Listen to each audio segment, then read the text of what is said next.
Good evening and welcome to Cardiff City Forum Live. Hello, if you're watching us on Facebook, YouTube, Twitter, Twitch, or on cardiffcityforum.com. Hello to you. We've got a lot to get through. So much has happened. It's been such a crazy day. A 2-0 loss to Middlesbrough. Gives us an 8-loss streak, our worst streak ever since in club history. 8 losses in a row. Outrageous. At the hands of our former manager, Warnock, who returned to the Cardiff City Stadium to a hero's welcome before the game. A lot of whooping and hollering as he got off the coach with the players. And at the end of the game, we, take a look at this. This is what happened at the end of the game. This is it's quite difficult to see, but that is Warnock there, and he's winding up the fist pump. And our fans cheering him on, and I believe right at the end, there you go, an Ayatollah as well. All happening whilst our own manager was getting booed off the pitch, and songs being sung, you're getting sacked and get out of our club, and it's just such a bizarre day. Warnock himself, some blame him. He was the beginning of our downfall, they say, and yet here he is getting a hero's welcome, so there's that to talk about. Bamba, of course, it was like it was written in a script, man of the match. Let's take a look at this. Man of the match, 31 touches, 10 out of 13 duels won, including 7 out of 10 aerial duels, 14 clearances, 3 blocks, 2 shots, 1 on target. Burrow's fourth clean sheet in the 6 games he has started this season. And it was bound to happen, wasn't it? We should have kept him, shouldn't we? We treated him badly. He came back and he's done that to us. He certainly had a point to prove today, and he proved it, to be fair. And of course, following the game, Mick McCarthy and Terry Connor giving him marching orders, quite unceremoniously. Under 23's coach Steve Morrison will take over as interim manager, while apparently we find a permanent solution, a permanent manager. And unless he does a good job, I presume you would not give him the job if he turned things around, would you? So there's that to talk about. Also, we could go into relegation zone tomorrow. All of this stuff, leave a comment. If you're watching us on Facebook and YouTube, leave a comment down in the comments there. If you're watching us on cardiffcityforum.com, leave a comment in the thread there. We'll pop it up on the screen. And if you want to join me live on the stream and vent some spleen, go to cardiffcityforum.com/live, and you can join me on the stream as well. We could go into relegation if Barnsley beat Sheffield United tomorrow. And also, other news, Dalman is apparently looking for club financiers, people to come in and help pay to run the club. That's worrying, isn't it? We got a billionaire owner and we're looking for extra people to come in and help with running the club financially. Should we be worried about that? Let us know in the comments. And also, finally, not finally, we got so much to get through, but the Salah flight case. Let's see, that's been in court, the flight trial. Dave Henderson is standing trial. But he says that the pilot, Dave Ibbotson, was responsible for the safety of the flights. He's basically palming responsibility onto the deceased pilot, David Ibbotson. The prosecution having none of that. They said that he was running a cowboy outfit and that he was reckless and negligent. So there's a lot to talk about here. Joining me is... Hey, how's it going, Popeye? You all right? Yeah, not too bad. You okay? Yeah, well, what a bonkers day, huh? Don't have many like that. Well, I just listened to what we're about to go through for the rest of the night. There's quite a lot to get through, really, isn't it? Oh my God. I haven't even. I mean, there's the swim away complaint in the week. No, That was ridiculous. no. Vassell is out again, injured. Yeah. Goodness me. There's so much to talk about. Leave us a comment if you're watching on Facebook or YouTube. We've got a couple of comments that I'll just bang on the screen before we get into it. Callum Jones on Facebook says, worst manager we've had during my lifetime and definitely most hated. And that is... that's some claim considering the managers we've had, Popeye. Yeah, I wouldn't say the most hated. Like, especially, put it this way, this time, sort of 6 months ago, or sort of February time, you weren't hated, was he, when he'd come in and he 14 games unbeaten, won 11, drew 3 or whatever it was. You weren't hated then, was he? So he's definitely not the most hated. Well, this is the weird thing: is I am kind of fond of Big Mick. I like it as a I person. Yeah, I think he's a stand-up guy, but I mean, he wouldn't blame his players, so he had that going for him, and he tended to be quite honest. But you can't lose 8 in a row and stay in the job. It's just that simple, isn't it? No, well, you look at. He said himself, didn't he, in the pre-game sort of conferences he had, he's saying like 7 games in a row. He said what usually happens to managers, it happens, doesn't it? You look at Neil Harris, he lost, what was it? Was it 6 or 5? Something like that, didn't he? He lost his job. Yeah. So, and sort of Troll up at the same similar sort of similar sort of run of form.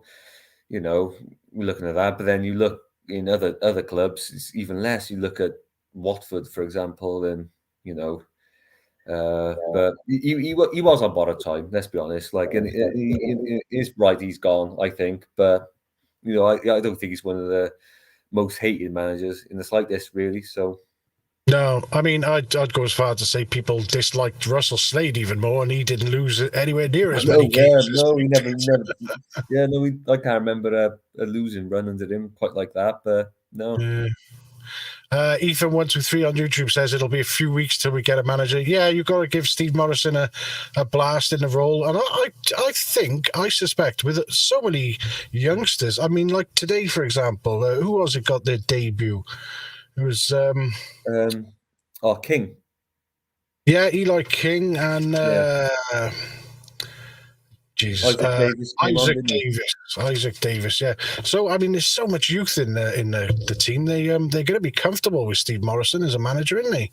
Well, I don't know who put it on the forum earlier. They mentioned he'll be in till the November international break.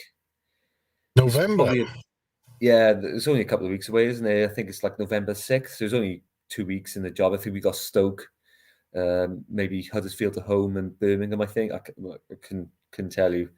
I don't know the fixtures, but it makes you think, though, I think it's 3 games, but it makes you think, if we do really well these 3 games, would they need to look for a manager? Are they looking at him first, thinking, let's see how you get on?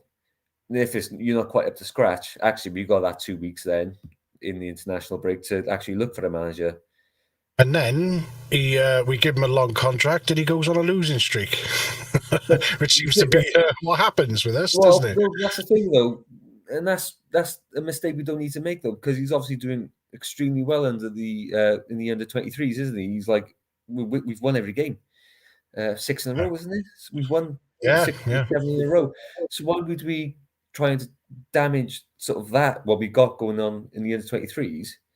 But I don't know if he thinks he's up to the job, and why not give him a go? We've got enough youngsters in the first team now.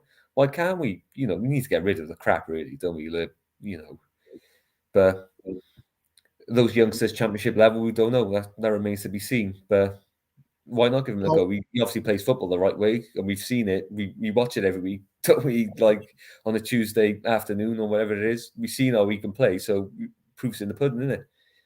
I'm looking forward to seeing how he does, to be honest. I think he might, he'll be comfortable with the youth, and I think he may just get a tune out of some of our older players as well. So you never know. Let's see. Dave Wall on Facebook says, and cheaper. I'm not sure what that's in reference to, Dave. Do you want to let us know? Ethan123 on YouTube. I think the owners know this has got to be a massive appointment. Well, I suppose, time will tell. Facebook user says, I think the players have had their wish granted. Not playing for... Yeah, there's an argument to be made that he might not have realised he'd lost the dressing room. We got Norris coming in. All right, Norris, how are you doing? Evening. Evening, Norris. Yeah, you okay? You okay, Ben? Yeah, not too bad. Just we were the first, unsurprisingly, the first highlights on the Football on Quest. What were we? Yeah, because all the whole old manager Mick McCarthy, Neil Warnock scenario, and even the pundits agreed that Mick had to go as well to lose 8 in a row. Yeah, they would show us first on Quest. I think they don't like us on there. I agree. Yeah, Quest. It was the same at the Football League show as well. Remember, we were never the first to be on the stool. It was the last, didn't we? They'd give us 20 seconds. Yeah, if we lost, they'd give us a couple of minutes. If we won, they'd give us like 10 seconds. Yeah. Let's see. Keith Thomas on Facebook. I, for one, hope that we keep Andy Dibble, heart and soul given to the club, made Etherington into a goalkeeper worthy of a decent transfer fee and has made the others better too. Goalkeeper coach. Right. I didn't even know that was. Sorry, Keith, for that look of confusion there. Well, yeah, I hope we keep him. Well, to be fair, we've never been short of decent goalkeepers, really, have we? Like, we look at the two we've got now, we've got Phillips and Smithies. They're both really good goalkeepers, actually, for this level. Obviously, we had Etheridge and in the past, Marshall, and, so he's probably right, actually. We obviously got a good setup for goalkeepers, so why not keep it? Yeah, we've been very fortunate with goalkeepers over the years. Is that all down to Andy Dibble? I don't know the first thing about him. Keith, let us know. Warnock brought him in, didn't he? Andy Dibble? Norris probably knows. Yeah, Warnock, yeah, because he had him at Rotherham. Of course, he did, right, yeah. And then he got Etheridge in, then Smithies, and because Andy Dibble was part of Steve Evans' staff at Rotherham. Remember when Steve Evans was managing the Rotherham? Yeah, when he went running down the touchline, his Andy Dibble was, I remember that. Terrace Dandies on YouTube. Evening, lads. Went on a ground hop today to boost grounds done in 92 club. So went on a ground hop today to boost grounds done in 92 club. Shrewsbury Town, and thought, bloody hell, we could be going there. There's some feedback there. Bloody hell, we could be going there with City next season. No quick fixes, I feel, sadly. No, probably isn't going to be a quick turnaround. It's probably not going to be a quick fix, is it, lads? He looks like he looks like he's going round all the 92, the Football League grounds. That's his thing. He's that guy. Yeah. I heard about this. Are you that guy that's been posted on social media about? Did you do it on a bike or something? Is it that guy? Possibly. They go and do each ground of the 92 Football League sides. Yeah. It's like if you missed out on a ground, they'll go and get a ticket for it, and then go up there and go and watch them. I'm guessing, obviously, he's seen Shrewsbury today. Cool. Let us know more about that. Let us know more, Terrace Dandies. We want to know more about that.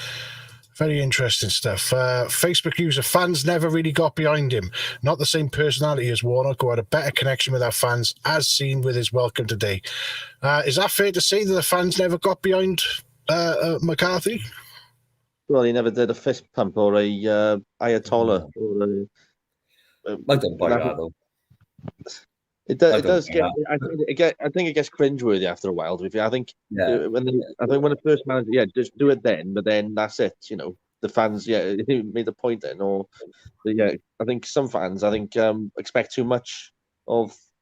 Having an Ayatollah even after a defeat, there's no need for it.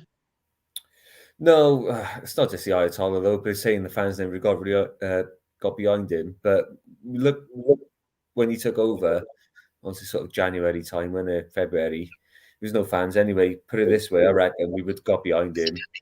As I said earlier, he won 11 out of 14 and drew the other 3. We were unbeaten. Put it this way, we would have got behind him if he did that, wouldn't we? Yeah.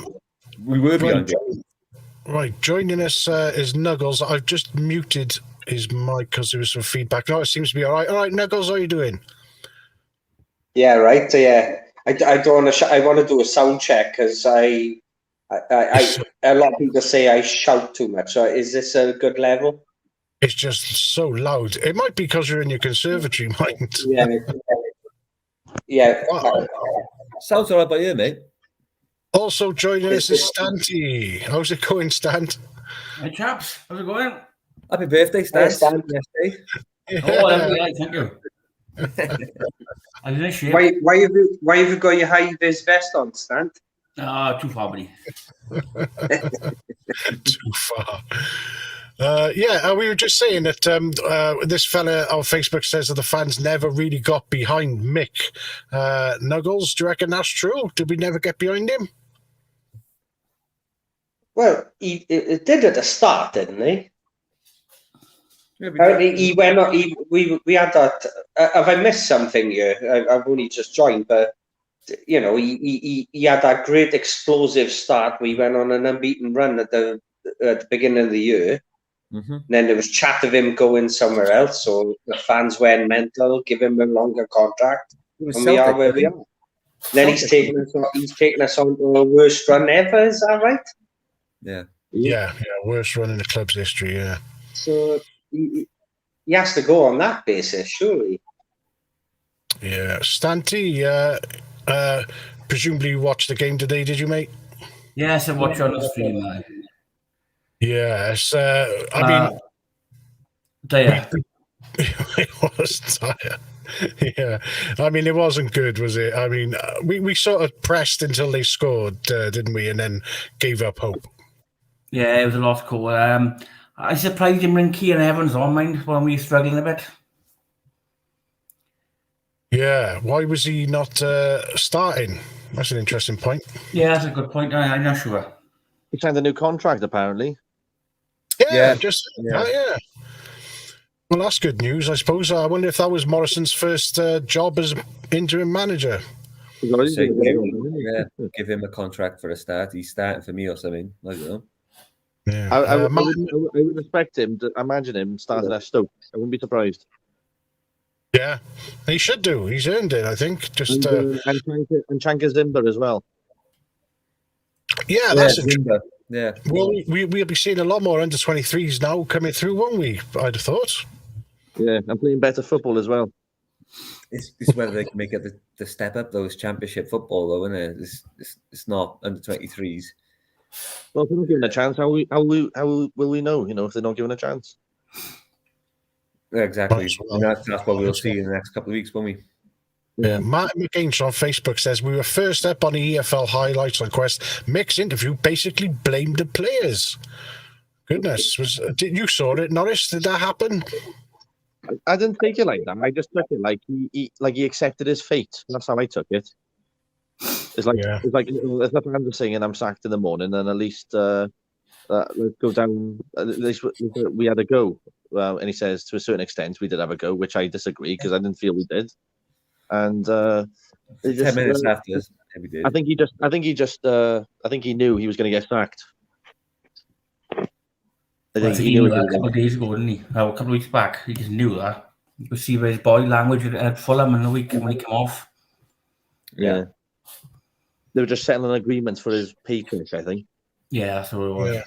Although Dalman, when he met with the fans groups this morning, refused to confirm that, but I don't suppose he would he? No.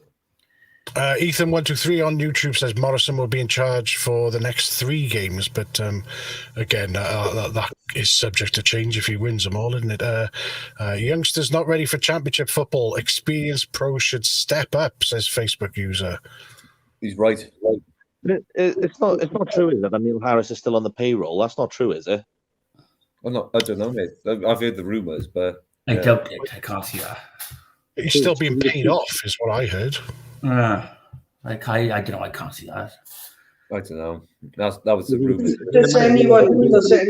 Does anyone wonder? We should not. Doesn't matter what manager we have. On paper, we should not be struggling with the side. Surely. I don't know. You look on paper now, considering the players we've lost since last season. Considering we've lost like Wilson, Ojo, Murphy, players like that. You're thinking we're not that good at all, really. No, I don't think we're that good. Genuinely, like a midfield's been poor for years.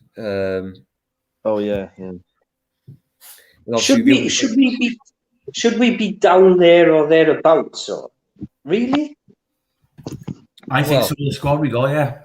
Yeah, no, well, we're down there for a reason, aren't we? Yeah, we're down there because we deserve to be down there. Marcus Edwards on Facebook. I hope Morrison turns this around.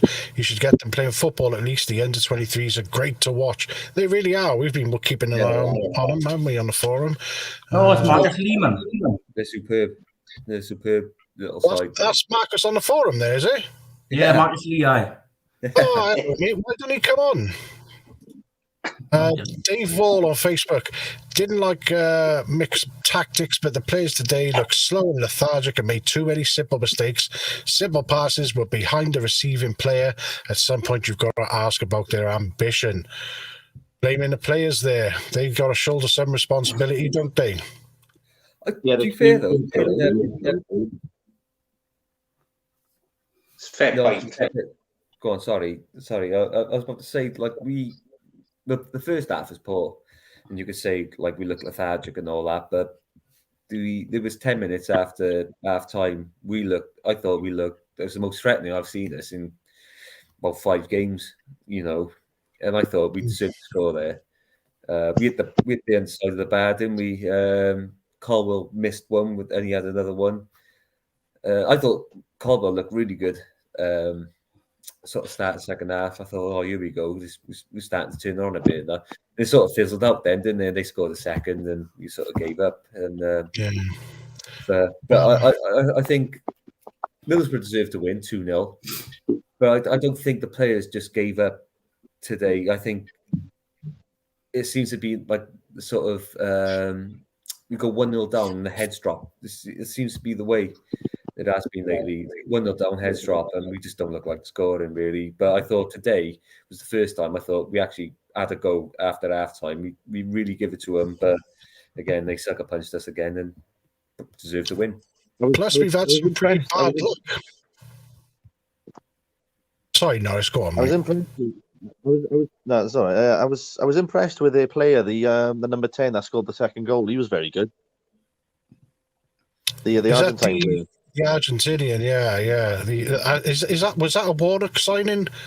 Because I think I read on the Middlesbrough forum that that was signed by the board during Warnock's reign. It wasn't entirely his. I forgot. They didn't they hire that scout from Norwich? The sporting director. Oh, all right. The same guy that scouted Bondia and the players at Norwich, and that's a sort of figure that we need. I was like, if Middlesbrough are making appointments like that, that's what we desperately needed, someone like that, and just bring in these players and let the coach just coach the players, and if the coach doesn't like that player, get out, find another job, and we'll just get another coach that will improve those players. That's how it is these days. Look at Watford. They go through so many managers, but they've got a plan in place. They keep on they keep getting promoted or staying in the Premier League for a considerable amount of time. Yeah, at least they're improving. I can't believe they won 5-2 today, didn't they? They won 5-2. Yeah, beat Everton. Yeah, couldn't believe it. I just muted Stanty. I'll bring him back on in a sec. Ethan123 on YouTube says the board is taking it very seriously and 100% be getting a new manager. Wilder is very much in the thoughts of the board. So, with that in mind, let me just take you over to the forum where Wavy earlier on posted the latest odds for the new manager. Yeah. As you can see, Chris Wilder is top of that, 11 to 10. I've updated it on the betting, by the way. Yeah. Neil Harris comes in. I added Michael Appleton as well. Here we go. Yeah, Michael Flynn, Pardew, Jodie Morris, what? Alex Neil, Bellamy. Who's she? Girl's name. I wouldn't mind. Jodie Morris. Chris Coleman. There he is. Yay. Chris Coleman. Chris Newton, John Terry. Goodness me. Pulis. Jesus Christ. Neil Lennon. Why? I bet Roy Keane would like to do a, because he'd fancy it, because he'd like to do a better job than Mick, wouldn't he? Yeah, he would. He'd love it, wouldn't he? I think we've had our fair share of ex-Manchester United managers. We've tried that, done it. Because Roy Keane, he wants to get back into management. Roy Keane. Yeah. Yeah. David. The snow. I think the snowflakes couldn't handle Roy Keane. No, probably not. Which thread did you put the updated odds in, Ross? No, I updated, so I put the betted on. Oh, right, okay. The bet. So when I seen that, I just updated it on the actual bets. I said the odds, the odds may vary, so I just adjusted them and added a couple. Fair enough. I mean, out of this list, let's just take the top 5 seriously. Chris Wilder, Harris, Morrison, Flynn. Why is Harris second favourite? Apparently, that's Annis's ball that started that. Yeah, Annis's board's putting out the rumour that he was having talks with the club and we're still paying him off so we could bring him in and stuff like that. Other people. The thing is, he's good mates with Steve Morrison, isn't he? He brought Steve Morrison into the 23s, didn't he, Neil Harris? Oh, did he? Yeah, it makes with him Millwall, wasn't he? I've unmuted myself now. Oh, sorry, Stan. I forgot I'd put you on mute. Sorry, mate. No, I was gonna. That Artell is a crew manager. I googled him earlier. Crew. Or Ryan Lowe. Ryan Lowe. He's built up a reputation of being a very attacking manager in the lower leagues. Ryan Lowe. Ryan Lowe. Oh, there he is, 25 to 1. With Plymouth, isn't he? Yeah, he's doing a good job there. Top of the league. Would anyone be happy with Ian Holloway? No. He's not a merry-go-round, isn't he? Over the Mick McCarthy's, the Neil Warnock. You know, a great man manager, and I think isn't that what we need at the moment? Do you think? No, that's what Mick McCarthy was supposed to be. Oh no, fucking Mick McCarthy. Mick McCarthy's no Ian Holloway is. Here we go. A comment from Del Boyo on the CardiffCityForum.com. Some of our fans have very short memories, along with Chew and Dolman. Warnock has left us in this mess. 6 million Medine went for free. 800k Vassell can't string 2 matches together. 3 million Cunningham went for free. 11 million for Murphy, now sent out on loan. 10 million for Reed, sold to our rivals. 3 million for Bacuna, and a 5-year contract. The list is endless. Is there a case to be made that Warnock did this to us? Yeah, Warnock. Yeah, there is a case. Warnock got us promoted as well. One of only two managers in the modern era. So that chap is right. That chap is right in what he's saying. But Warnock was also one of 2 managers to get us up. I don't. Yeah, Warnock is partly the reason why we're in this mess. But the board let him do what he did because it was so naive. They had them wrapped around his finger. Warnock left over 2 years ago now? Yeah, but he's left all those players, like all the packs and the flints, and we've had 2 managers, five transfer windows. But we don't have any money. Well, COVID didn't help as well, but all our parachute payments were all blue on like Flint and Glatzel and. Well, Flint's our best defender. He's plays every game. But for his age, though, he wasn't going to have a resale value, though, was he? For £6 million. But I agree. We've lost a lot of money. You know, look at Flint. Look, you're saying about Medine. Medine was bought in the season. We got promoted anyway. So, you know, why are we looking at that? Why Medine's not relevant? We got promoted when we signed him. We finished second when we signed Medine. Because he couldn't hit a cow's ass with a banjo, could he? No, but that's the thing, though. It's not like we signed Medine, and then he's the reason we're in the position we are now. We signed Medine, got promoted, and obviously signed other players since then. So Medine's irrelevant, I think. Are we also too quick to slag off managers, past and present, for the bad signings, right? Are we missing Warnock's good signings here? Exactly. No, look at Warnock's good signings. Bamba, Mendes-Lan, Hoylett. All freeze, weren't they? They were. Yeah. When you give, that's a good point. Money, that's a good point. When he had to give him money, he bought shit. Del Boy, Murphy hasn't gone there. He's like Mark Hughes. When you give him money, he just wastes it, doesn't he? A fair point Delboy could have made is probably Tomlin, to be fair. I think he was after a new contract, really. Because also under Warnock as well, there's a lot of agent signings as well. Because his son is an agent. A lot of like McCoon and Tomlin have the same agent. Well, McKay's the agent, his son, they signed 2.5-year contract. That was dodgy. That was a Salah. That was obviously then spiral then to do with Salah then, didn't it? Towards the end. But there we are. Mackay. Billy Mackay or something like that was his name, wasn't it? Speaking of Salah, so about this whole development with Henderson, do you think that strengthens the club's position in not paying the fee? No. Do you know what? I'm quite a flight enthusiast, and if you look on Wiz online, they do a minute-by-minute guide of what's happening live in court. Yeah, I've seen it. Yeah, it's in Cardiff. Do you know what? Henderson. I genuinely believe it's just Henderson and that female owner of the plane. Willie Mackay, as much as everyone likes to blame a football agent, I do not think he is guilty 1 iota.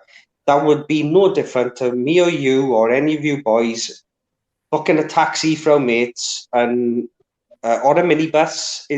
Just because it's an aeroplane, it doesn't make no difference. If you don't ask a taxi driver for his driver's license, do you? Yeah, so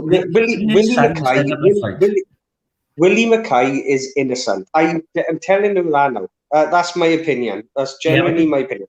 So if somebody orders, it sounds like Willie Mackay just ordered a plane for him. And I think a colonel, I looked on the forum earlier and I think the colonel was asking how much Willie Mackay was involved in it.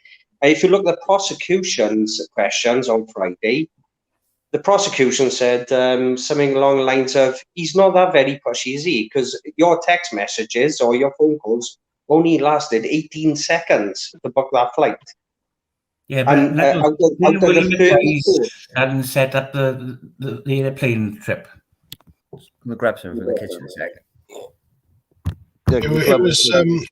It was actually what's his name, Henderson, who was the one that is in court. Willie Mackay hasn't really been brought into it much, but Henderson himself is the one who organised the flight and who got Dave Ibbotson to make the flight. And it looks like he did know that he didn't have the qualifications. He wasn't a night flyer. He'd had problems in the past.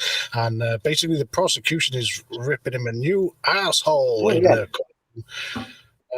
So yeah, it does look like Henderson himself is probably a bit in the wrong. But over the three forums, there's a lot of blame on Willie Mackay, or they'd like to see a football agent getting done over there, I think. And no way. He just ordered an aeroplane for a player. That's what he's done. And he's entrusted that company, that airplane company to provide a genuine pilot. That's what it seems like to me. yeah, it is on a cheap, but yeah, I don't think anyone's. I don't think Mackay himself is going to get into any trouble with this. But here we go. I asked Terrace Dandies on YouTube to provide some information about his trip around the 92 grounds, and here he goes. He says, Cardiff fans since late 80s, lads done around 255 grounds to date across Europe and the UK. We thought try and boost number of grounds that people class in the 92 club, so popped over to the new ground. Yeah, oh, that's interesting stuff, mate. Are you doing it for, are you taking photos? Are you doing it for a charity? Let us know more about what you're up to. Ethan123, not about the Ayatollah. McCarthy doesn't help himself by not coming to clap the fans, especially after a away game. Yeah, he didn't have a connection with the fans, really, did he, Mick? Now the Dave Jones, I don't mind that, you see. No? No, the team was never similar. As long as the team performs and gets results, that's all that matters. Here you go. Martin McCain just says, do the Ayatollah Stanty. There's somebody else wishing you happy birthday just now. There you go. Alfie Solomon's on YouTube. Happy birthday, Stanty Buddy. Alfie Solomon's. I never wanted him. Then I gave him the benefit of the doubt, but football is a results game. He didn't cut it. It seemed like he lost the dressing room weeks ago. Yeah, I think he probably did lose the dressing room without realizing it. Does anyone else get that feeling? Yeah, do you know what I think happened? It was after the Bristol game. There's something. I think something's going on because we started off well, but then something happened, and we just ended up dropping like a stone. Well, we beat Forest though after Bristol, didn't we? The week after. Was that true? Yeah, and 8 defeats coming after that. And then, the 8 defeats have happened since Forest, haven't it? Is that true? Yeah, Kiefer didn't shake his hand after the game? Yeah, I was going to say that, Stant. Yeah, I heard that rumour that Kiefer Moore refused to shake Mick's hand after the game. If anyone knows more about that, let us know, because I missed that. I didn't see that. No, I didn't see that. I didn't see that. Am I also right to say we've only scored 1 goal in 8 games as well? Yeah, the 5-1 defeat. Fucking hell. Come on. What's going on? No, Bristol was the last goal, isn't it? But it wasn't even. Blackburn lost 5-1. Yeah, Del Boyo on the forum. At least Dalman now realises that after 10 years they should be concentrating on football matters. Yeah, that was a bizarre thing to say, wasn't it? He earlier on when he spoke to the fans groups earlier, he said that he suddenly realised they should be concentrating on football matters. I think that's quite innocent, though. Yeah, reading. I think they might have thought that they were in sort of safe hands with sort of Mick. Yeah, had other things to sort of concentrate on, Salah, the whole COVID thing, and getting back the sort of revenue and all that. And they're thinking, bloody hell, actually we're in crisis with our bloody manager here, sort of thing, in the football. Perhaps they thought they had a safe pair of hands in the Mick. They didn't really need to worry about the football side of things because we were probably going to be safe, sort of thing. So maybe he's quite innocent in that sort of sense, the way he said it. And also as well, Dalmas saying there won't be any money in January and next summer. And would Wilder want to join if there's no money? I don't think Wilder will come. I don't think in the million years. I know he's favourite at the moment. I don't think in a million years he's coming here. Because when after Neil Harris was sacked, was Mick McCarthy? Was he favourite, the number 1 straight away a couple of hours after? It seemed to happen quite quick, didn't it? Tom Hunt, Chris Coleman. There's a message from Tom Hunt at the bottom there. Evening, boys. Who do you think we'll get in as new permanent manager, if not Morrison? I think we'd all be happy with Chris Wilder, wouldn't we? Oh yeah. Chris Coleman. I said Chris Coleman. No, not Chris Coleman. No. Too many players are alike. No creativity. Nobody's good enough on the ball. Yeah, that's true. Unfortunately, they've been terrible. I think we're awful, says Brendan. And Andy Nibble will stay. That's good news. Thanks for that, Ethan. Brendan says Jurgen Klinsmann is on his way. Okay, look, he made To a play. Remember when Jurgen Klinsmann managed America, the United States team? Apparently, he made a Yeah. right balls up of that. Made a right balls up of it. Let's Eddie Newton in. Eddie I've seen Newton. that a few times. Yeah. Apparently, Paul Abandonato saying that Eddie Newton, that's not going to happen. No, it's because of Blakey, isn't it, on his podcast? Is he mates with him, is he? Yeah, I don't know. I mean, Blakey's been recommending Newton for the last 10 years. I'd have Eddie Newton, though. Champions Yeah, League winner with Roberto Di Matteo. Part of the coaching staff, weren't he, of Chelsea when they won the Champions League? All the contacts he'd bring as well, and similar to like that Jody Morris as well. He'd bring similar sort of pedigree as well. Who's she? Let's see. How many of the players possibly played their last game for City? I don't know. I think Giles will probably go back in January to Wolves. I wouldn't be surprised. I wouldn't blame him. I wouldn't blame him. Because he only signed to us. He was Wolves, wasn't he? The Wolves connection. In the same sense, whoever again next manager, we'd be looking at Wintle at Blackpool and thinking, get him back. Yeah. I think Black and Vokes be gone out of contract, didn't they? Yeah. Oh, really? Yeah, I think Flint out of contract and Morrison, yeah. Rolls, he's gone as well. His Smithies. contract ended next summer. Smithies. Yeah. Oh my God. It's going to be a massive summer. It's going to be a make or break summer. It's going to be similar. Remember when Mackay took over? Yeah. We had no players. Chopper was gone. Bothroyd was gone. We'll have an even smaller squad now than we did under Malky. Yeah. Malky had 10 professionals, didn't he? We can have less than that. I think the next appointment is going to be spot on because we are struggling. We are no bare bones, aren't we? I think. Yeah. So what do you think the next appointment's going to be, Stan? Well, I think Alex Neil. He's quite young and he's quite experienced, but I agree. He's available and he's cheap. So I take him tomorrow, Stan.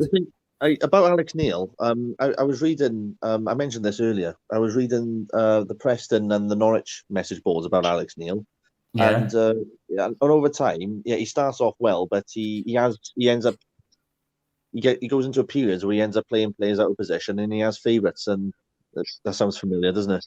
Yeah, I read that. Sorry, To be fair, we need someone to start well, though, don't we? That's the thing. Yeah, but we don't want it to go stale like 2 months down the line. And we'll end up I'm not sponsored by Walker's Crisps. Say Haribo's. Yeah, at the bottom there, Brendan says Stanty sponsored by Walker's Crisps. Lloyd Snailham says Wilder, Bruce, Big Sam. Big Sam. Why would you want Bruce? To be fair, though, all three of them are big money, and they all want money. So I don't think any of them three, to be honest. It's not true about Harris. Neil Lennon mentioned he's interested. Oh, no. What? Who? Neil Lennon. Oh, God, no. Oh, no. Alfie Solomon's Ethan 123 in the know. No fucking question about that, he says. Okay. Ethan 123, Harris isn't even that bad, in my opinion. Would you have Harris back? No. Yeah. Not as good. I'm going to get rid of him. I don't think we had that bad a record. You loved him, mate. You loved him, Norris. He didn't bring a bad player in. He brought in good signings. He did make a bad signing.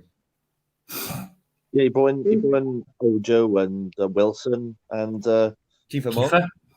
Kiefer Moore. I generally think we've gone a little bit like the Stoke City in the Championship. Stoke City in the Premier League. Look at them, and all their fans they hounded Tony Pulis out of there for being a mid-table club, and I think that's kind of what we've done. Well, no, I generally think no matter what manager we had, we was never going to get relegated. I disagree with that. They did hound Tony Pulis out. They got Mark Hughes in. They had 3 consecutive 9th place finishes or 11th place. They finished in the three seasons under Mark Hughes, didn't he? Quite competitive. The thing is, though, with Mark Hughes, he couldn't sustain it, could he? He ended up giving more money, and he ended up wasting it on players that were good enough.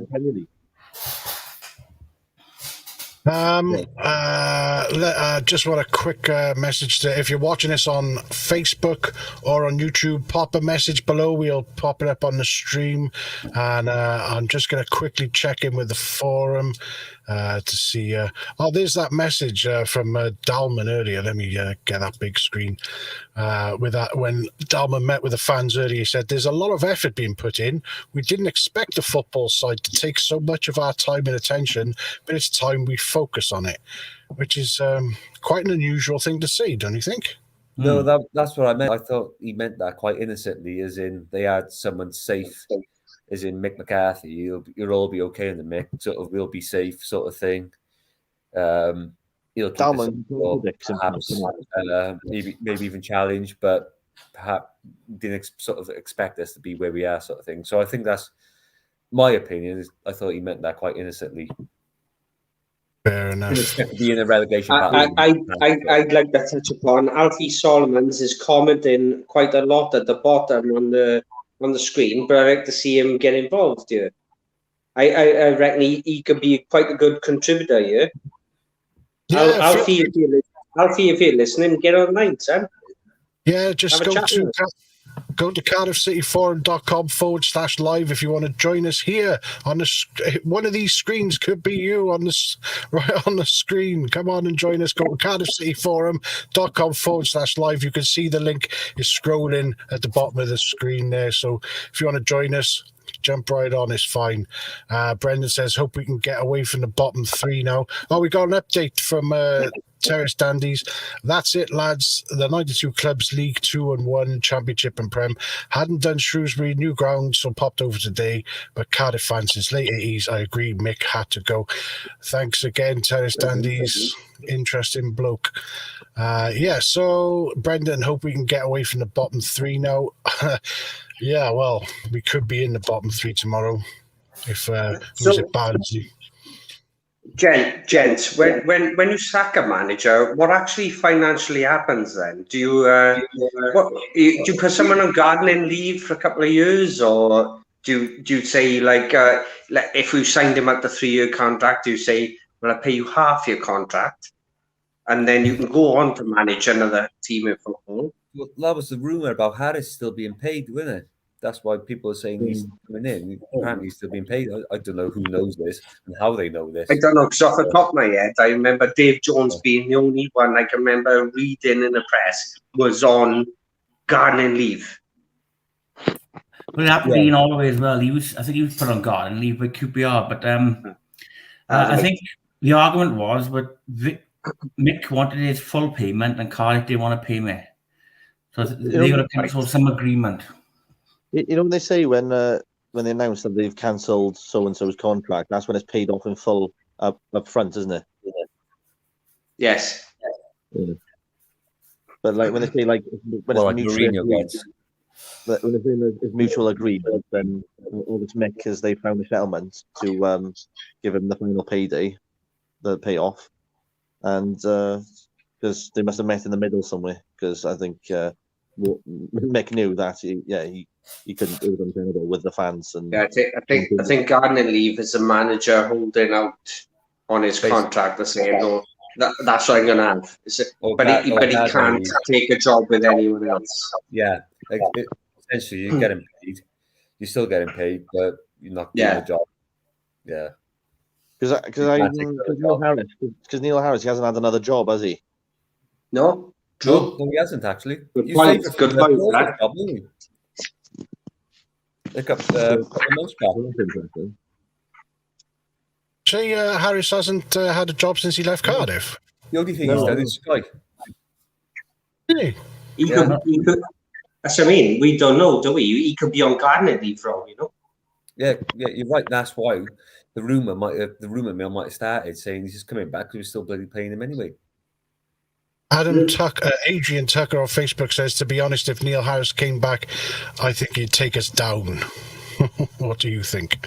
The the club want to save face as much as possible, and they want to have the fans on side, and they know that they won't bring Aaron back because they know that the flack they'll get, so it won't happen. You have to understand. You have to understand, William. All the people that's on here now on my screen, we could all surely we could all manage Cardiff City with the squad we got on paper and not relegate them. Well, that's not. On paper, that team should not get relegated. Surely. I guess relegated tomorrow. Any input on that? I'd like to think I honestly agree with that. Even me on a bonkers night, a bonkers Saturday, Friday, bonkers weekend of Bells whiskey, I would not relegate that team on paper. It wouldn't help let you up with 10 cans in the morning, would it? What's that stand? It wouldn't help let you up with 10 cans for training in the morning.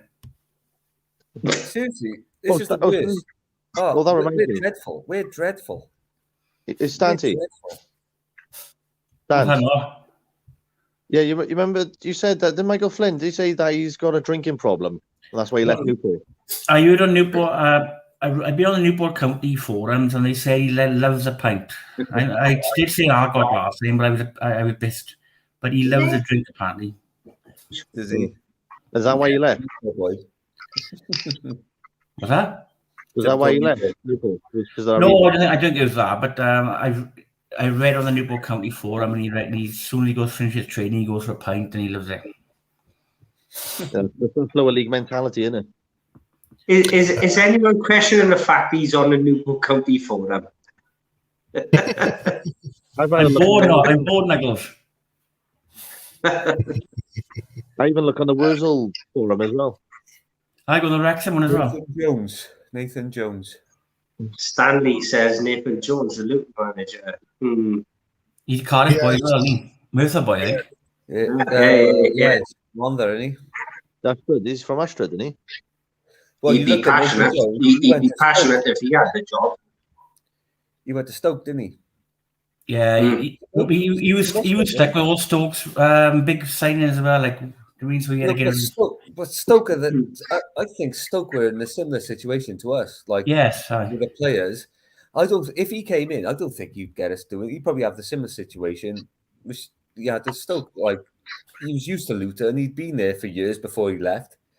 He went back there, similar to when Eddie Howe left Bournemouth. He went early, didn't he? Some managers are suited to certain clubs, isn't it? Yeah, exactly. And I think that's Nathan Jones. I don't think he's the answer for us. No. It'd be good. It'd be a good shout, I think. No, not the way he wants to play. We haven't got the players to do it. Not the way the club is now. No. Please no Alan Pardew to similar to Warnock and McCarthy. Yeah, no, that's fair enough. We're pretty sick of dinosaur managers now, aren't we? God, you have him dancing on the side. The only thing with Pardew is that, well, he hasn't managed in the Championship since West Ham. If you want to be old school, get Barry Fry involved. No nonsense. Nathan Jones. There was a fella back here. His Facebook user. If you want your name to show up by a comment, and you're on our Facebook group, you can go to Facebook. You can go to cardiffcityforum.com/Facebook and click the blue button, and your name will show up next to your comment. But he says, I don't know why Willie Mackay has been mentioned, as you are getting to now. Henderson is the operator, and as such, more than the owner is liable for the plane not being flown by someone qualified. However, Mackay is also a crook who was stopped driving while banned, and police found coke in his car. So he isn't the best of fellas, but let's not get that muddled that he is the party at fault. And I just want to say, before we comment on that I bear no responsibility for those comments about Mackay's coke in his car. Forget the last paragraph there. Forget He's exactly right. He's exactly right. Mackay is not. He should not be culpable in this. I know that might not go down well with Cardiff City fans on what I've seen of the 3 forums, but because they all like to blame the football agent, but no way is he going to be guilty. No way. Absolutely no way. I haven't seen a lot of that. I haven't seen a lot of people blaming Mackay, to be honest. I haven't seen it. It's not about blame. Maybe not on your forum, Colonel, but on the other two forums it is. There's a lot of blame. They're all Willie Mackay. We want to see what he's done. And at the worst, he's organised a flight. That's all he's done. But that's like me and you booking a taxi or a minibus. I've always said it. You do not ask to see. You do not ask to see the taxi drivers or the bus drivers' driving license. You put the trust in that company. It's as simple as that. You have to wonder why Salah didn't take that first-class flight from Paris to Orly. Yeah. He arranged. Like, why didn't he? Well, what I've seen, if you go, has anyone looked on Wales Online? No, I'm not a big thing of Wales Online, but the coverage of the case is absolutely phenomenal. There's like updates every 10 minutes on it, and it's really good coverage. And look, if he says. It's like any of you. I mean, just because you're a footballer, right, doesn't mean that football club controls what you do outside of your football world. So if you wanted to go and say goodbye to your mates, and you wanted to, no, I don't want to go. I don't want to catch a 4 o'clock back home to Cardiff. I want to catch a private plane. I'm a £50 million footballer. You know, I can afford this shit. I can afford a private plane. You know. You entrust that taxi, that private hire world, and that's obviously what the boy's done. He obviously wanted whatever that flight Cardiff gave him wasn't good enough for him, so he wanted to stay a little bit longer. You want to go out on a piss, maybe a bit more with the boys, or say drag them, and that's what's happened. But that's what it seems like to me, and. Other people have got involved in the fight, and it's sad. It is just a massive. It seems look. We're not blaming Willie Mackay or whoever, or City blaming them, or maybe even Salah wanting to take the flight. It was like the flight was avoidable from 2018, from when David Ibbotson had the CAA. Airspace infringements in 2018, all the way to this. It was literally all the way to the day when the weather was crap, inclement weather. The flight was meant to be in the day. They had to delay it till it was meant to be sort of midday-ish, wasn't it? So they delayed it till sort of 6:30 at night, and it was obviously dark, middle of January. It's just everything seemed avoidable, and it was like there's 2 lives have been lost, haven't they? And the families have been devastated. Both families. Look at Salah's family now. It's ruined, isn't it? Yeah, ruined. That's ruined. And he should never have been piloting that flight. It's as simple as that. That's the avoidable thing, and that's why David Enson's on trial, isn't it? So it is no different, and this is why I keep saying it's no different to hiring a minibus or a cab, and he hasn't got a driver's license. It's exactly the same thing, and then something he ends up in a crash, and one of your family members killed in a taxi or something. Is exactly the same thing. And the prosecution started. I think it was about 10:30 or 11 o'clock on Friday, and they ripped right into him. Got adjourned then for summary. All through the week, the case went on till about 4 o'clock in the evening, and on Friday the case finished about 1:30, 2 o'clock. So the prosecution have only had about 2 hours. So next week, when the case reassembles on Monday, it's going to be well worth watching on Wales Online. It definitely is. Okay, just want a couple of things. Just want to let people know, if you're watching us on YouTube or Facebook, leave a message below. We'll post it up on the screen, such as this one from... is that Brody? Is that Adam Brown? That's he says, I just think the next manager needs to have a strong link with the club to help the fan base get back on side. Has to be a past player, in my opinion. Well, that's interesting. Who would that be then? Oh, he's about Jason Perry, Phil Stant, Damon Searle. Is Jack Brownie wants Kavanagh and McPhail. Is Jack Wilshere still training with us? Brownie, is Jack Wilshere still? There you go. It's football with Brownie. There you go. Just subscribe, lads. Good luck with the channel. That's very kind of you, Brownie. Thanks for that, mate. Brendan says we need to get this appointment right. If it takes 2 months, so be it. Yeah, well, let's just fingers crossed Morrison gets it right. Graham Kavanagh. Yeah, Kavanagh. Let's just pop over to the forum for a second and see the comments over there. Bluefru says, with Nuge in charge, we wouldn't get relegated, just banned from the leagues.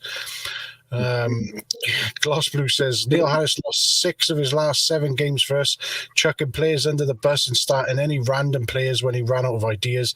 He is not the answer to our problems. There's a reason he's not had a job since. Malarkey says, we sacrificed the championship side too soon. We got up through a team effort. They'd fight for each other. You should only replace a player with someone better, not just a like for like. So there you go. Food for thought there. Ethan123 says, go live, Brownie. He's saying to come on the stream. There we go. Come on the stream, guys. Come on the stream. Yeah, come on the stream and join in and muck in. You can go to cardiffcityforum.com/live if you want to come on the stream, or just leave us a comment below if you're watching on Facebook or YouTube. Just like Martin McCain just said, just want to say well done to the CCFC Veterans Association for the work on the memorial garden at the stadium. Looks superb. Oh, nice. Did you get any photos by any chance? I'd like to see that. Does anyone have any photos of that? Posted on the forum, cardiffcityforum.com. Stanley Williams says, happy birthday, Stanty. And RTG says, hello. Hiya. You're right. So there we go. Oh, here we go. Football with Brownie. My back is in agony, lads. I fell down the stairs pissed last night.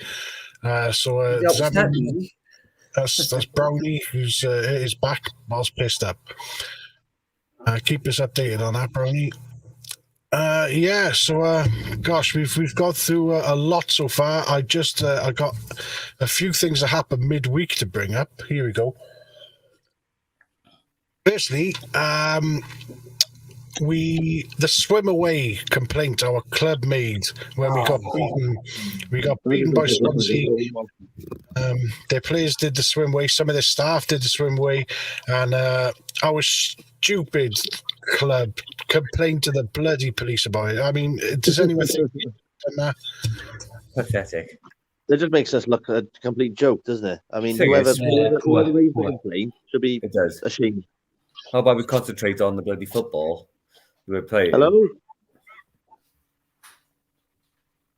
Sorry, I thought I was on mute. Sorry. Go on, Dom. Yeah, whoever it was that raised that complaint should be ashamed, because that just made it like a total mockery of us. Thing is, we can't talk, can we? The chance we've done in the past about Swansea, and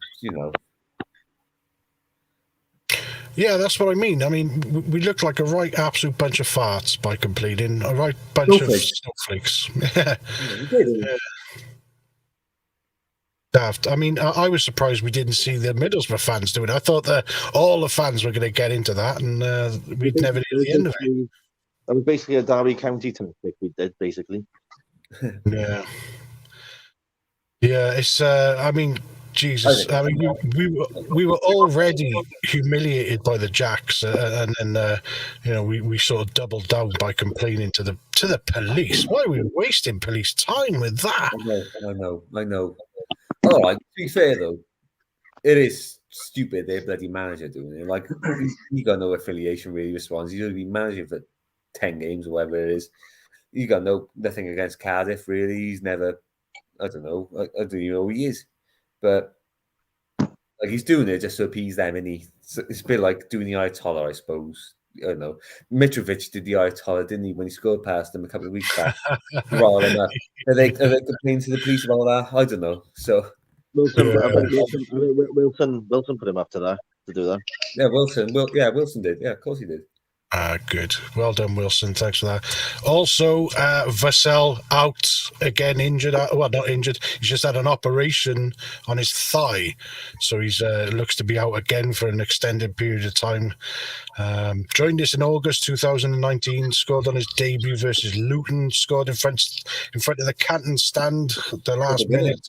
That was actually, I was saying to Rachel, my missus, that was actually the last game she came to. Was when Vassell scored on his debut, the first game of the season against Luton. Yeah, and I said to him, remember that guy? I said, remember that guy, Vassell? She like, she was watching Blankety Blank on BBC. She was like, She said, last time you went to watch Cardiff City game, that was the chap that scored. You haven't played since. Imagine if because we just stole Bobby Reid and we brought Vassell in. Imagine if we fully relied on Vassell to replace Bobby Reid. Imagine that. Imagine how fucked we would have been. Well, yeah, still are. Yeah, we're fucked. We are fucked. Yeah. So, no, but we had other strikers. Though. Imagine if he was like he was going to be our out and out goal scorer. He was like remember Nicky Maynard? Under Melky, remember Nicky Maynard? Oh, yeah. Oh no, to be fair, that's different. I love Nicky Maynard. I loved him. He'd proven himself before that for Bristol. Like he was banging him for Bristol, didn't he? And he got a bad injury. Didn't he? He was quality before when he signed for us. But then he cracking player. Brilliant striker. And we got promoted by the time he got. Well, before he became sick again, and he was surplus to requirements. Yeah, we relied on Elgerson, didn't we? And Fraser Campbell. Yeah. Fraser Campbell. Well, we signed Fraser Campbell in January, and he banged in 7 goals in 12 games. We got him for a bargain, by the way. We got him for like 750 grand. Who's that? Campbell. Yeah. Yeah, and we had Helgeson, who was quality. He was quality he was old, but he was quality. Yeah, I was hoping that James Collins would be like him, but I think even Helgeson is bloody faster than him. No, but people are blaming James Collins. People are blaming James Collins. You need to realise he played for Luton and played football. Like, we don't play to his sort of style. Like, but when you see him run with the ball, though, he's very plodded, isn't he? When you see him run the ball, you just know that the defence is going to catch up to him because he's slow. I don't think Mark Harris is good enough. Lads, you're all well, you know your championship football and your League One football and what have you. Have you ever been excited of any of our signings of late? When was the last time you was really genuinely excited? I think the last one for me was Lambert. Lambert? Yeah, because he was a fucking renowned goal scorer, haven't he? I mean, when did we have that last 20 goal a season striker that did? You know, like the Phil Stant days. When we signed Phil Stant, I knew, oh, fucking hell. Even I knew then. I was at the age of 15, 16, I was when we signed Stant. I thought, because I look at the Football Echo back in the time, I knew the scorers off by heart. And I thought, that boy is going to fucking score 20 goals a season. That's a fair when have we ever been... So James Collins and your James Collins and your fucking keeper Moores. When have you ever been excited by a striker? Bellamy. When we had the 20 goal a season striker later? Have you ever known? Chopra. Well, Bellamy was the last one that everyone fucking got proper up about, didn't it? I was very excited by Adam Lafondra. Remember Adam Lafondra? Oh, yeah. Good shout. Exactly same with Lafondra, I was.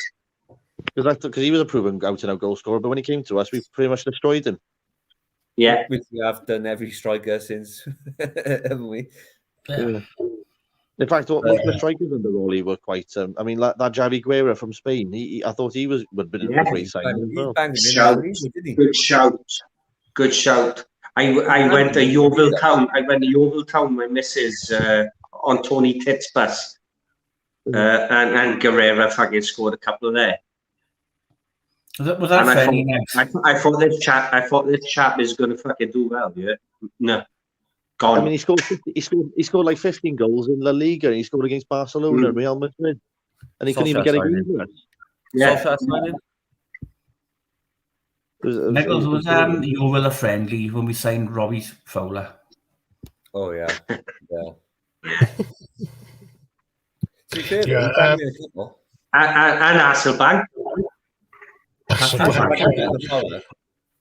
It all came at the same time. It was Black Thursday, wasn't it? It was Black Thursday, Black Friday, whatever you want to call it. Football with Brownie says, here's a question for you lads. Would a new manager recall Murphy and Wintle to give us different options until January at least? I don't think Wintle can be recalled, can he? Yeah, he can. Well, in January. The contracts, isn't it? Wintle can be recalled in January. I'd have him back tomorrow, though, to be honest. I'm not sure the crack with Wintle, but Murphy, he's struggling up in Preston, isn't he? Yeah, I've heard he's struggling up in Preston. They put an article, didn't they? I think Murphy's the lost cause, I think. Oh, really? Yeah. Apparently, he's suffering with depression, Murphy.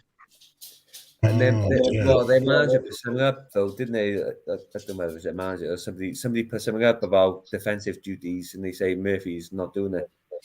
Yeah, because I think that's why he's not been performing, because there's rumours that Murphy is suffering with depression off the field. Oh, goodness me. That's not good, is it? No. So then, this means an end to a football identity. Craigie.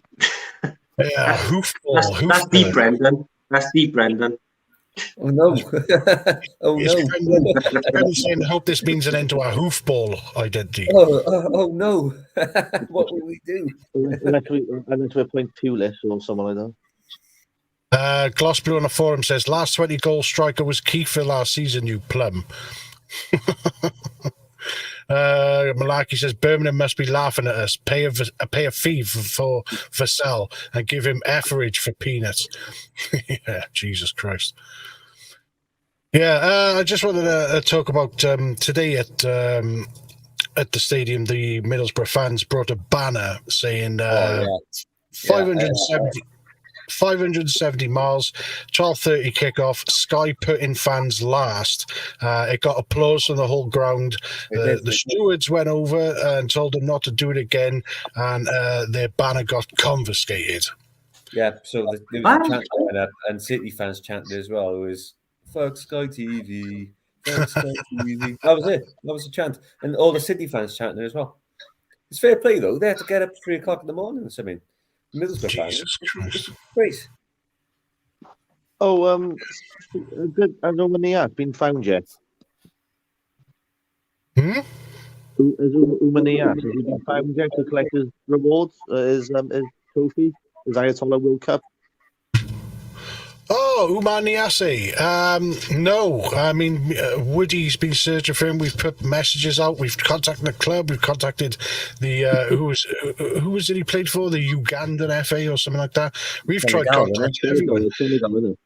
Yeah, and I've tried him on all of his social media pages, but Niasse is uncontactable, and we cannot seem to get the trophy to him for his Ayatollah World Cup win. But me and Woody. Hey? Dissolved into the underworld. Yeah, he's disappeared. Me and Woody are talking about rerunning the Ayatollah World Cup here on the stream on social media as well. Maybe leaving Niasse out this time around so we can actually get a win at the trophy. But I don't know whether this coach had to do that or not really. But have members doing it. Have members doing the Ayatollah and vote on the best one. Yeah. Oh, we'd have people dressing up and going to bonkers places. Yeah, that'd be quite funny, that actually. Yeah. You have Dr. Lecter naked as well. Well, has anyone ever seen a picture of Dr. Lecter? Because he doesn't show his face on the forum, does he? I've seen a picture of him. Oh, really? Oh, right. You live in the Robbie Fowler house, a Robbie Fowler house, a Robbie Fowler house. Stanley Williams, he knows the crack, eh? Stanley Williams saying on we all live in a Robbie Fowler house, a Robbie Fowler. Of course, Stanley, get on a forum. Get on the videos, son, and get some input in you. Yeah, Stanley Williams at the bottom there saying, I was excited when we signed Robbie Fowler, and our fans used to sing, we all live in a Robbie Fowler house, just as Nuggles sang for us just there. Yeah, oh, well, that's jolly good stuff. Next week then, Stoke next Saturday. They lost 2-1 to Millwall today. Is there any way we're going to get a result there? So Stoke, obviously they got that Michael O'Neill in, didn't they? With the ex-Northern Irish manager. And he seemed to have turned them around. Like they look good bet for the playoffs. Probably I know they lost today, but they looked a good bet for the playoffs. They had a strong squad coming down, and they got Gary Rout in. They were rubbish under him, and but he sort of turned it around, and like he's taken a bit of time, and I think that's kind of what we need. I feel like we're sort of similar to Stoke. We just need that bit of stability and go again. But it's who we pick. That's the thing. It's not Pullis like they've had or whatever. It's sort of like somebody who's proven. And in my mind, it's Wilder for me. But why not Pulis? Why not Pulis? I mean, how bored were Stoke fans being just a mid-table Premier League team under Tony Pulis? You know what? I'd quite happy to be a bored mid-table team in the Premier League. Yeah, exactly. And so would we all. But it's laughable, isn't it? It's laughable, to bring Stoke City into the equation when we would have all liked to be in Stoke City about 5, 6, 7 years ago. They won a guaranteed mid-table team. You know, there's a great, I got a good choice for director of football, Mark Bowen. Yeah. I put up on the forum. He was one of our he was 20 to 1 to be our next manager. He did Reading for a little bit, didn't he? Yeah. He's Mark Hughes' assistant, wasn't he? Yeah. My reading glasses can't zoom in enough on this league table he's put up here. Us and Barnsley have got the worst form. So bad, isn't it? Yeah, we've goal difference as well, haven't we? And we've conceded the most goals in the other than Peterborough, conceded the most goals in the league. Yeah, only one as well. Jesus Christ. Yeah. We scraping the fucking dregs of the barrel if we're looking at the teams that conceded the most goals. Christ, we are where we are. Make sure it went after West Brom. Correct. Yeah. Correct. Yeah. No, but against Stoke, I can't see Stoke having a problem against us. Really, I don't know. It depends, doesn't it? Like we're sending Morrison in. You know, if he loses, it's not his fault. He's probably going to send us out there, try and play football. You know, we have to see, don't we? I don't know. You don't know, do you? Look at Charlton today. We could probably turn around there and go win 3-0. You don't know, do you? I mean, Charlton, they beat Sunderland away 1-0 under the caretaker manager. Mm-hmm. Yeah, that's right. So, and Sunderland won every game at home. Till then, today. So away at Stoke, it's impossible. Lads, can we all be in agreement for just one moment that the Colonel has put together a phenomenal side here? I mean, the scrolling stuff at the bottom and just it's phenomenal. He's head and shoulders above the rest of the forums here. This is the best Cardiff City forum I have ever seen in my life. So why are you always on the comb then? Bitching about it. We should give the Colonel a round of applause, I think. Just saying. Look at this scrolling. It's like watching Sky Sports News, isn't it? You've got scrolling things. You don't know where to look at. It's all over the screen. It's just news all over the screen. It's just. You know what you do, Colonel. You've done an absolutely phenomenal job. You really have. That's exactly how I found out Mick McCarthy got sacked, because I got home. I didn't realise you were doing the 3 o'clock, the phone in at 3 o'clock. My mate dropped me home. I got in, turned the telly on, across the screen, breaking news, Mick McCarthy sacked Cardiff City. Across the thing like that. At the bottom. Yeah, I was like, I ran upstairs to log in. I was on here earlier and I was watching Sky Sports and I was speaking to the Colonel and just see Cardiff breaking news, Cardiff sacked Mick McCarthy. I was like, oh yeah, he's sacked. Yeah, it's pretty crazy. It happened live on the stream, didn't it? Sky Sports, they reported it before the club did. Yeah, that's true. Yeah, it was exclusive on you, wasn't it? Football with Brownie. Jesus, I just seen that table, and in a few weeks, Derby may even pass us after their point deduction. Yeah, that's true. Let's have another look at that. Let's get this big screen. So they're on 5 points. Well, I mean, they could do it, yeah, if we keep up this losing streak. Derby's record is, they got a lot of draws there, mind, haven't they? If we keep up this losing streak. They obviously look at to beat, though, don't they? Also, I read somewhere that apparently we've spoken to another Championship manager. Apparently, the rumours it was Rooney. Rooney.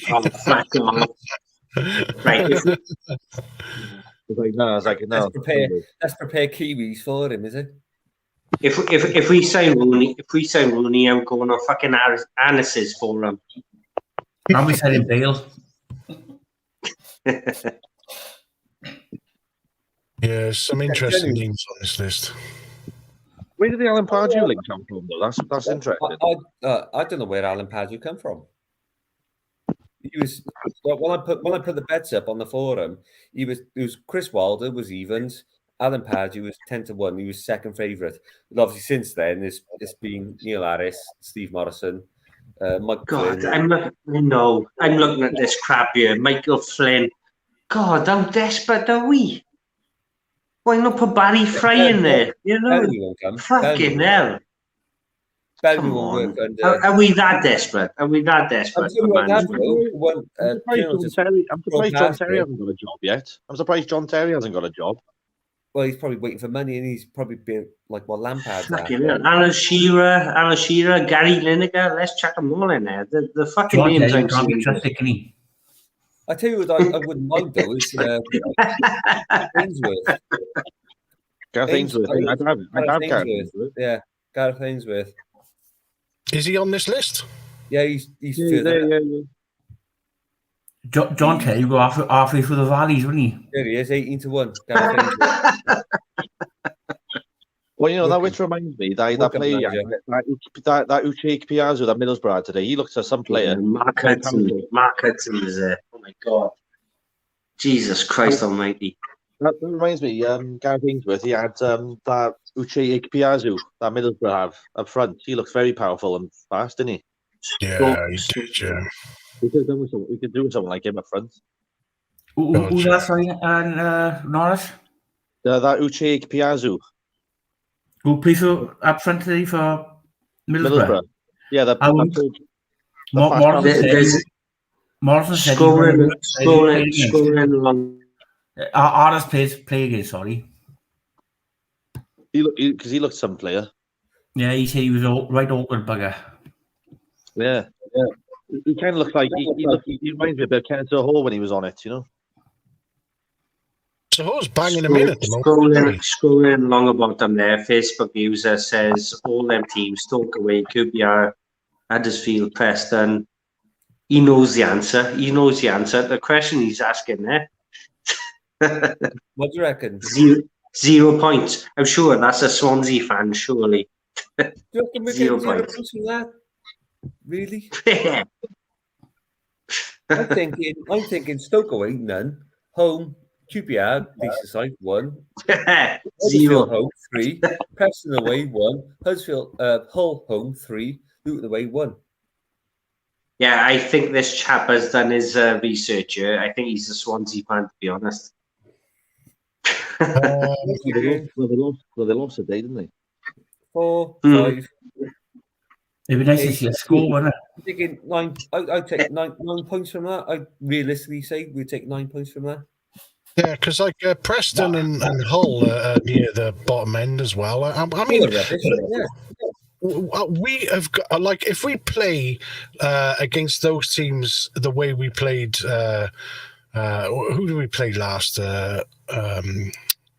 Fulham. If we played like we played against Fulham, even though we lost, but I think we'd beat half the teams in this division playing that way. I think we did all right. We've been unlucky a few times. We've hit the post a few times.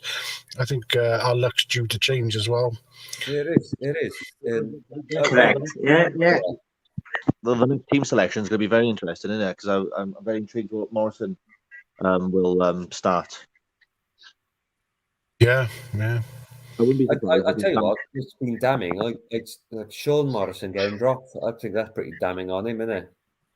He's been he looks very. He's been very slow. Yeah, he's right in on it. He's playing like he's carrying an injury. Sean Morrison. Yeah, he's been very slow, hasn't he? And he looks like you said, a car injury or something. His head is not in there. Or it's not like he's due to leave as well, isn't he? His contract is ending as well. Yeah. Hi, chaps. Colonel, have you got any live figures? How many people? I'm just muting Nuggles a second. I'm just going to pop off a news alert a second. I just want to say before I go, I'll be back in a second. I just want to say, if you're watching us on Facebook or YouTube, leave a comment below. We'll pop it up on the screen. Also, if you're watching on CardiffCityForum.com, pop a comment in and I'll pop it up on screen. I will be back momentarily, and here's Nuggles again. I was just about to say, does anyone have any viewing figures of how many people are watching at the moment? Well, we'll find out till he gets back. Yeah, I know. No. Oh, was your holiday anyway? You went to Greece, didn't you? Yeah. How many people know that? Yeah. I did that. I did that. Are you complaining about the stag party on the plane? What's that, Sand? The stag party on the plane. No. Don't fuck me off of the plane. Is that they want to wear your mask. Wear your mask at all times, right? They were fucking programming that into you, but when it comes to fucking selling drinks and food, that was it then. You take your mask off and you drink. You're drinking their drinks. So, for instance, that's what fucked me off today. I mean, it was health and safety to a certain notch, and then when it came to buying drinks and stuff. So basically, I left Bristol Airport, flew from Bristol Airport, and went all the way to Zante. 3.5 hour flight, and bought drinks all the way. So I bought 5-6 cans of lager, Bosch. Then I get to sit there without my mask on. And it was bollocks. It's absolute bollocks. Now, if they say you've got to wear your mask and you keep your mask on, and there's no drink service, there's no hot food service or nothing. Bosch, I get that, but no. When it comes to making money, it was take your mask off and fucking drink as much as you can drink and get fucking none a monk drunk. You're a nice man anyway, mate. I can tell it from you. What's that? What are you drinking there anyway? Whiskey and coke in it. Right. you got boys. Hay Club it was. £35 for 1 litre Hay Club at Tesco. If you've got a Tesco Club card, £20. Oosh. 15, I'll reiterate that, £15 off. £15 off. Bosh. Oh, fucking getting in there, Stan. Don't worry, bro. I'm packed out. You're on these, isn't we? Budweiser. Fucking hell, boys. Yeah, there we are. Oh, fuck. Can we get some YouTube comments on? YouTube comments, social media comments. Do you want to drink Stantweiser? Do you want to drink Stantweiser or Nuggles whiskey? Bells. Let's see your comments. Let's see your comments scrolling across the bottom. We won't. Colonel's away. You can't go wrong for a pound of can, Ross, you know? Nope. What's that? Nope. Pound of And can. booze tax going down, I've heard. So, happy days. Tax. Booze tax going down. Fucking. It is. Hey, Nichols, I bet you're glad you're not working in London anymore. You're going up to £6 a pint, innit? What's that, bruv? I said, I bet you're glad you're not working in London anymore. It's going up to £6 a pint. Fucking hell, better not be. Mm. No, just have a fucking whiskey in this stand. Anyway, just have a bottle of whiskey, a bit of Coca-Cola, roller cola. Roller cola. I've just had the text. Chicken pop from me and you at the valleys. Bit of chicken cola. I just had the text off the missus. So I'm downstairs. This is upstairs. Try pops. No, she's upstairs. Usually I'm upstairs when I do this. What'd she say? What'd she say, boss? There's something crawling in the attic. Ooh. That's me and Stan, that is. I heard it last night. It's not blood Tuesday, is it? We've been watching a load of horrors lately. Oh, Jesus. It's not Halloween's coming up. I know. Bloody hell. I think it's... Ross. So hang on. Ross, hang on. What does she's texted you to say there's something crawling up the attic. What does she want you to do? Get up there, I suppose. I'm not going to the bloody attic. Oh, well, that's all right then. I've been living in this house 4 years. I've never. All lives matter. All lives matter. So you've got to go and you've got to go and risk your life by going up the attic now, right now, yeah. No way. Do you want to take this, whatever we're watching you on, was a laptop or a camera phone or what? She said, she just texted me again. We need a carpenter in, preferably from Barry.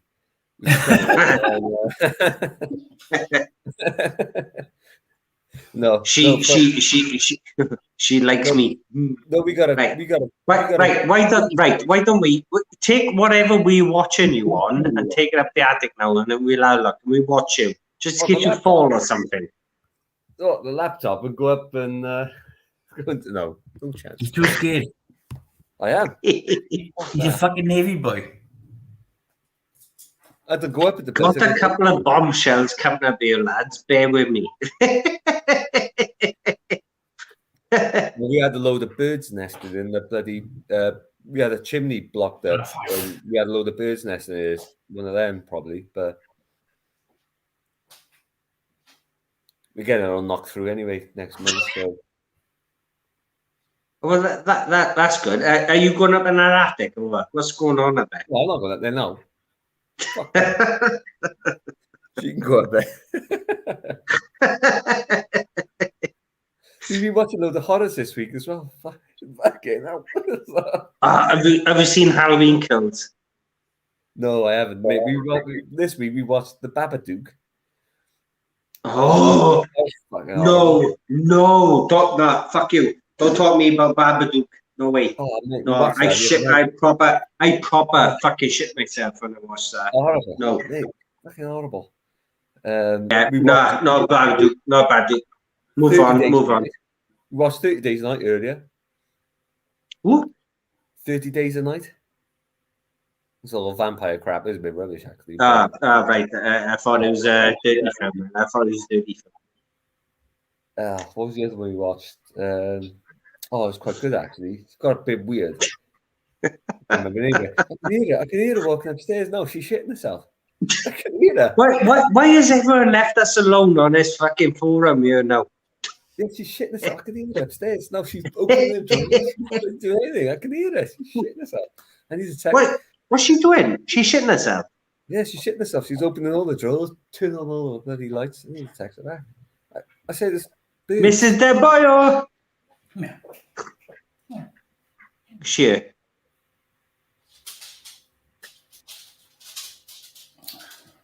Fucking Alec Baldwin's coming up the stairs with a prop gun. There's no way I'm going up that fucking attic. Nuggles, can I have your... Yeah. Yeah, but are you ready to scan? Have you got a scanner thing? Martin? Martin? My wallet's in the house.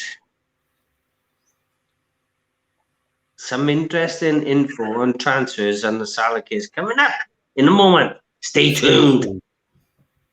This is fucking amazing. This is absolutely like watching Sky Sports News. Fair play to Colonel. He's done fucking wonders here, hasn't he? He's done wonders here. Have we tried another multi, Nugs? She's going down. I need to go and speak to her a sec. What's that, Stan? Have we tried another multi? Eh? Oh, no. Fucking multi. I don't know what to do with fucking multi, do I? No, I'm the same. No, I haven't got a fucking clue, Stan. I am with you, bro. I am where I am, innit? I'd like to think he'd let me back. Like, let me back on, not to comment, just to do the likes and just to do the notification things. That's all. You can't help yourself, walking. Huh? You can't help yourself. No, yeah. You're funny, mind. You know where you stand. You know where you stand. Did you got that? What's happening here? Never mind. I was just telling them then. Bloody, we got something in the roof. I said we watching horrors. With the boy who gone? No, never mind. There. Those are the boys. Hello. I think he's fingering his missus. I think he's fingering his missus there. No, she reckons it's squirrels up in the roof. There he is, man. Where's your missus, bruv? Where's your missus? That was quick. No, I said the way about the that was quicker than the Mick McCarthy fucking team selection there, bruv. That was quicker than the Mick McCarthy team going 1-0 down. So.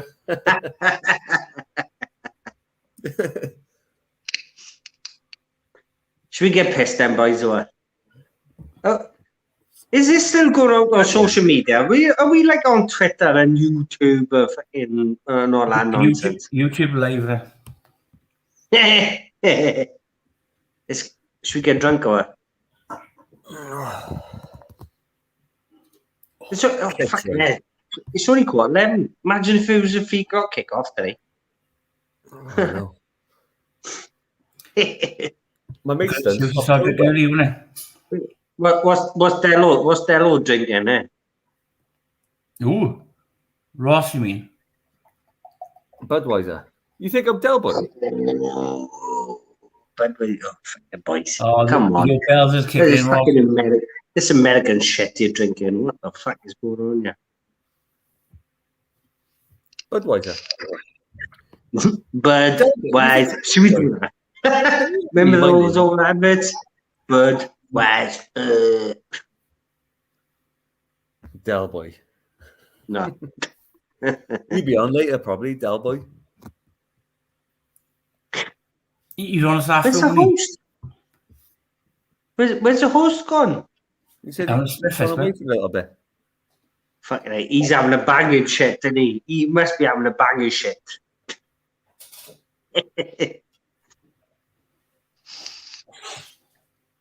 I got fucking Mario. I got Mario Kart to play. You posting back on the forum or not?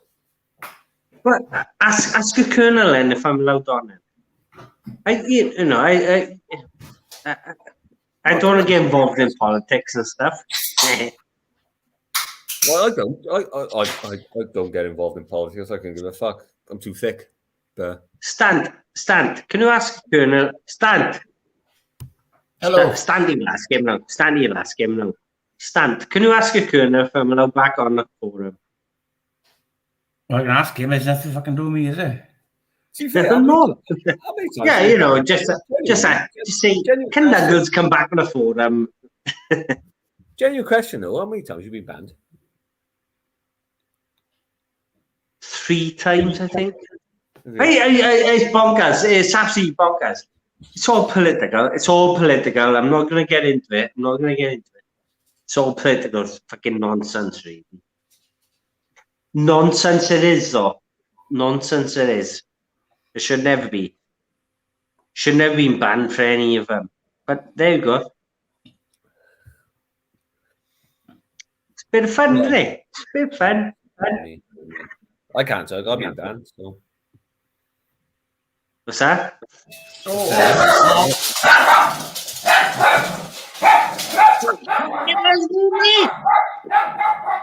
Fucking hell, for the police! 911! 911! What the fuck's happening there? I looked at the. Jesus! Stand, you right? Stand! Fucking hell, fire!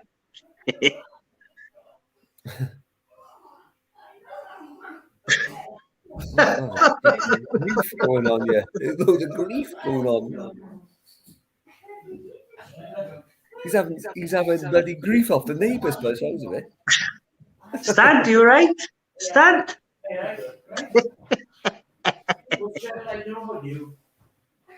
I'm gonna sit down.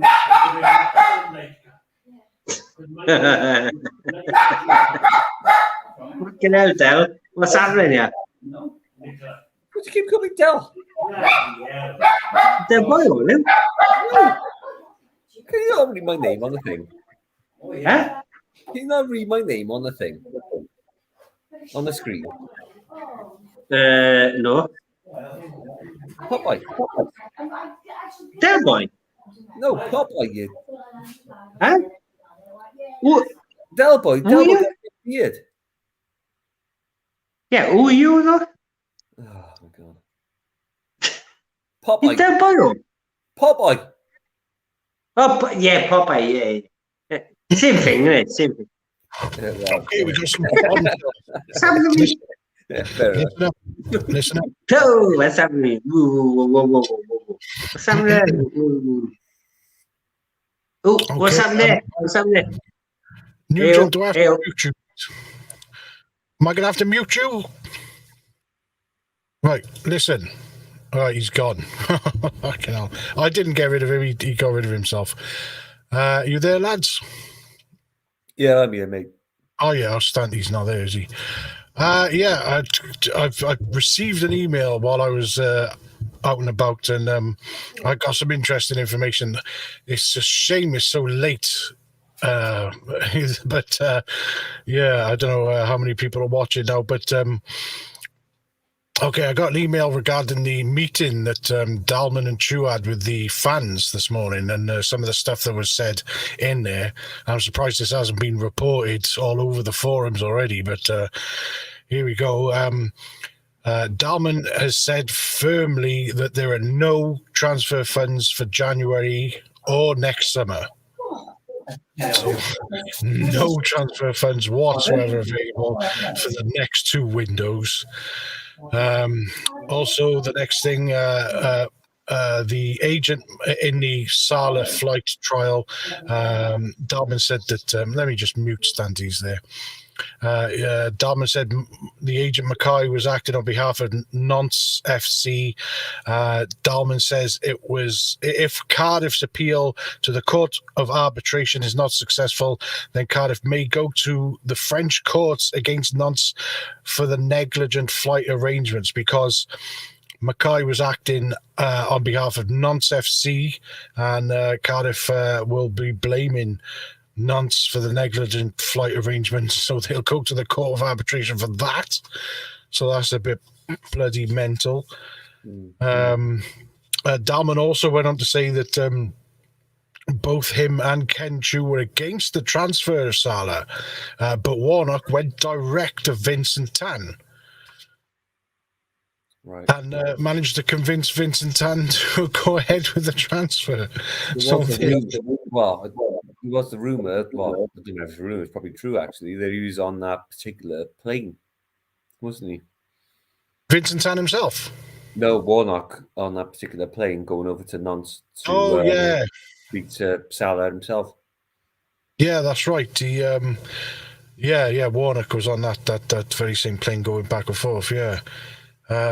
So my goodness, Warnock himself went to Vincent Tan. Dalman and Chu did not want to sign Salah. Nuggles is back. Oh, Jesus Christ! I'm muting that. Do you know this? Here's another bombshell. Let me just unmute. Oh, Jesus! Right, I'm muting him again. Do you know the court case or the lawsuit Sam Hammam has brought against Cardiff City? Do you know that's ongoing? And, Langston stuff. Yeah, but apparently Peter Ridsdale is involved in that. He's also alongside Really? Is alongside Sam Hammam in bringing the lawsuit against the club. He was against him. He was against him. Yeah, I don't even know how it works, but apparently him doing that puts Ridsdale's position on the board of the EFL into question, as it's a conflict of interest. So that's pretty bonkers. Also, Dalman says that he receives no salary from the club. That's pretty. Why is he doing the job then? And finally, every decision made at the club is made by Vincent Tan, apparently. Dalman said that a number of times, that basically every decision is made by Vincent Tan. Stanley's back. Pretty much missed all the bombshells there, Stan. Oh, I missed it all. My page just come back now from another piss. Big Hugh. Yeah, big Hugh, big share. I tell you what, though, I tell you what, it looks like we look like a bloody. We look awful, don't we, as a club? The way we run, if that's all true, like, you know, the whole Ridsdale thing. What you just said there, like he's still involved. Bob Hammerman, he's still involved. That's years ago, isn't it? How is this still happening? Yeah. Do you want me to run you through what I just said there, Stan? Yeah, but I think I guess you're on about Sam Man and the other director, is it? Is that you're on about? Yeah. Do you know where the Sam Hammam lawsuit that he's brought against the club? No, I don't. Apparently, he's also involved with that. Is Peter Ridsdale? He's teamed up with Sam Hammam to bring this lawsuit against the club. So that was a bit of a surprise, and that puts Ridsdale's position on the board of the EFL into question, as it's a conflict of interest. But also, Ethan123 on YouTube says, I knew about the no money for the transfer windows anyway. That was one of the things that I said came from the meeting that Dalman had with the fans this morning.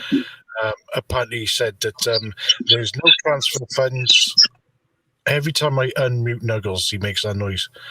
Dalman said there's no transfer funds available for January or next summer. I don't know if you knew that anyway. Apparently some people did know. I didn't realise that. Well, I heard about Sam Mann, and there's another director, the old director as well. I can't give his name though. I think he's suing the club as well. Oh, really? Oh, Michael Isaacs. That's a fella, right? Yeah. But the other thing about the Salah trial, Mackay, who was acting on behalf of Nantes FC, who arranged the flight, Dalman says that if Cardiff's appeal to the Court of Arbitration is not successful, then Cardiff might go to the French courts against Nantes themselves for arranging the negligent flight. They're going to hold them responsible for it. So that's a bit of a big deal. Also, Dalman says that both himself and Chu were against the transfer of Salah, but Warnock went above their heads direct to Vincent Tan to get the Salah transfer, which I'm sure he would have been great for us. It's a shame we never got to see him kick a ball in anger. And Dalman also said he receives no salary from the club. So some interesting information. That's a lie as well. Dalman gets paid by the club. Yeah, does he? Apparently, right. Martin McInch says that must be why Dalman is trying to raise funds for any transfer kitty. Facebook user says, "Hey lads, I heard tonight the police stopped Mick McCarthy for speeding in his Merc. They asked him why he was speeding. He said, I just had to get 3 points today." Martin McGage says, "I hope the Colonel's okay." Yeah, I'm fine, mate. Yeah. 30 Days of Night starring Mick M. This one's for Popeye. Is it? Is Mick McCarthy in your attic listening to you? Yeah. Yeah. When you were away, my missus said there's something in the attic. She thinks it's squirrels or something.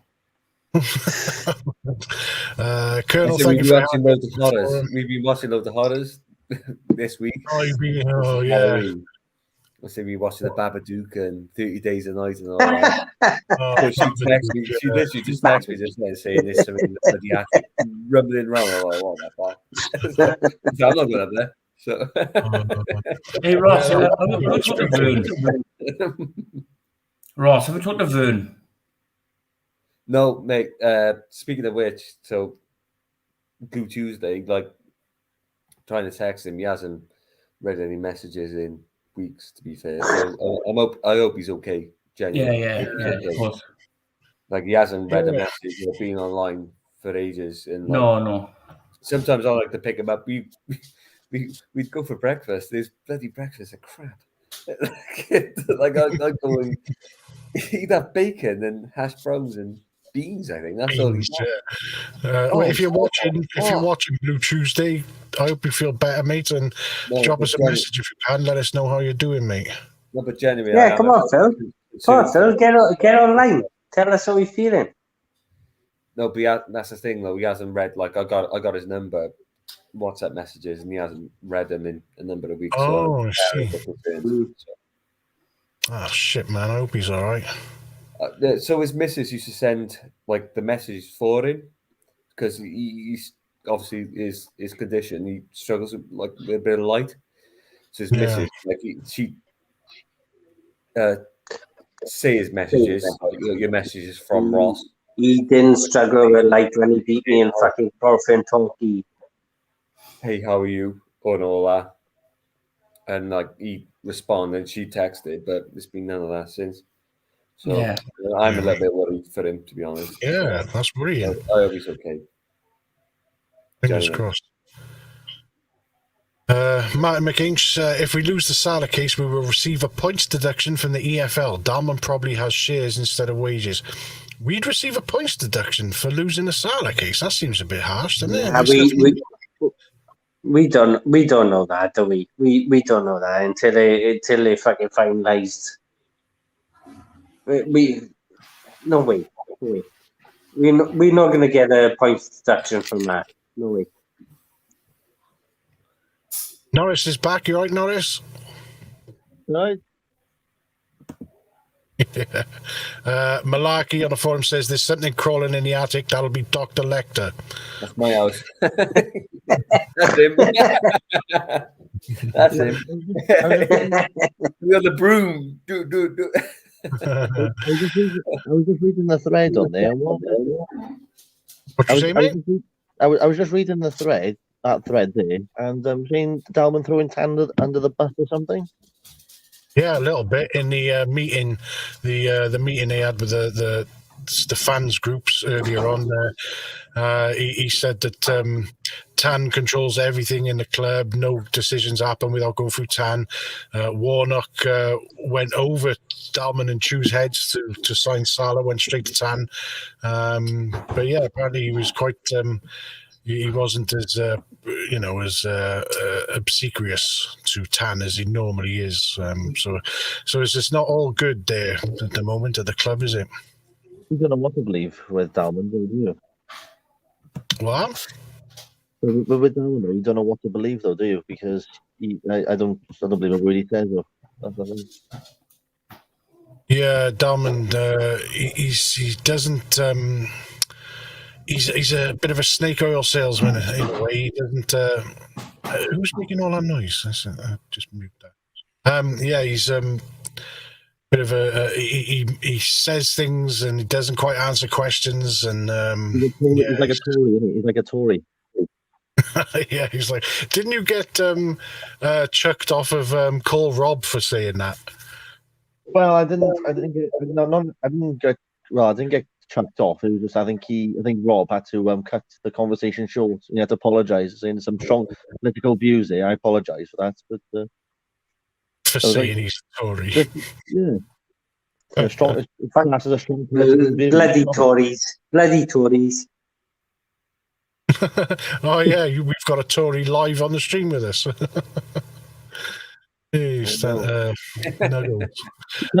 McGain. Sorry. No, go carry on. You can't even say the word bloody on there now. On Call Rob. That's class of swearing. Bloody. Because Di Hunt had to be well, Rob had to apologise like 100 times in a minute when Di Hunt was on there. What word was that? Oh, bloody! You can't say the word bloody or. Or Di was on there. Honest to God, I was on the. I walked in. I showed my COVID passport earlier. I got a beer in the concourse of the canteen. Put it down. Next thing you know, I had right next to me. All he kept telling me was like he made the £200 bet with Ken Chu, saying we're going down, and Ken Chu agreed with it, and then Diane said, "Oh, by the way, I'm recording this," and Chu somehow rescinded it. I was like, "Di, what are you doing? Like, I don't want to know this." He's here like I'm sick of this club. Yeah, it's Diane's. How fucking random is that? Well, that's Diane for you, isn't it? Last time I seen Diane's is when we got promoted. I ended up on the pitch with him. He gave me a snog. He did. Oh, shit. Bloody hell. So Martin McGain says, no, I was asking if we'd receive a points deduction. So, and Ethan says, we won't receive a points deduction. Has nothing to do with the EFL. No. Brandon says, love to know who the 5 is that the club are talking to. The 5 managers. Yes. The 5, is that managers, do you reckon? Yeah, Brendan, are you talking about managers? Just going to mute that. There you go. Yeah. Who are what is there? Some the club come out and said they're talking to 5 people, or? Well, Brendan obviously knows something about the 5. Who are the 5? Yeah, come on, Brendan, tell us more. I mean, we must have something lined up because it's been a few weeks that we were just hoping that Mick would turn it around. So, and we had 2 weeks of the international break. I mean, we must have been doing something. Right? Who'd you have, Norris? Who'd you have tomorrow? Say we appoint the manager tomorrow. Who'd you have, mate? Anyone. Good question. I'd have Frank Lampard. Really?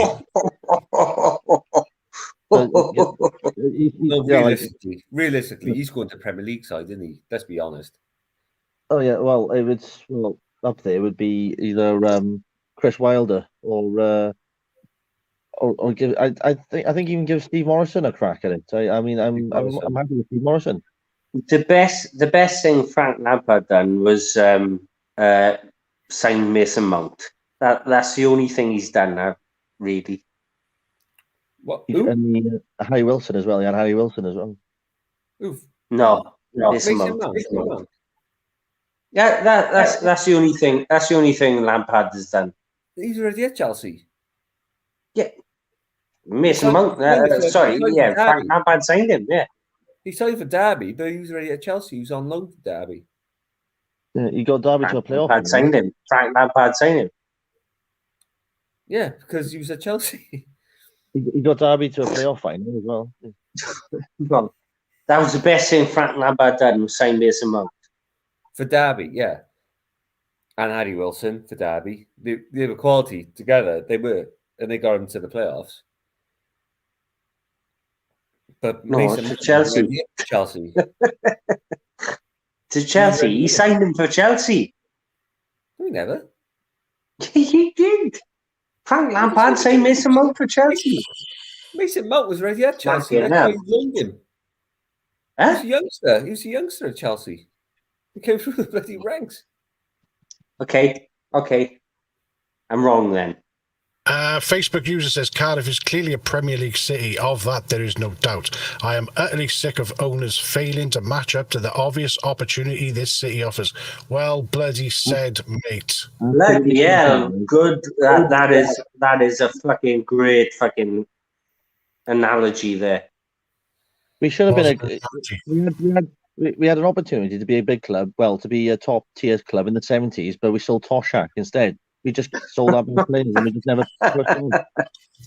That was the opportunity to push on then when we had Toshak.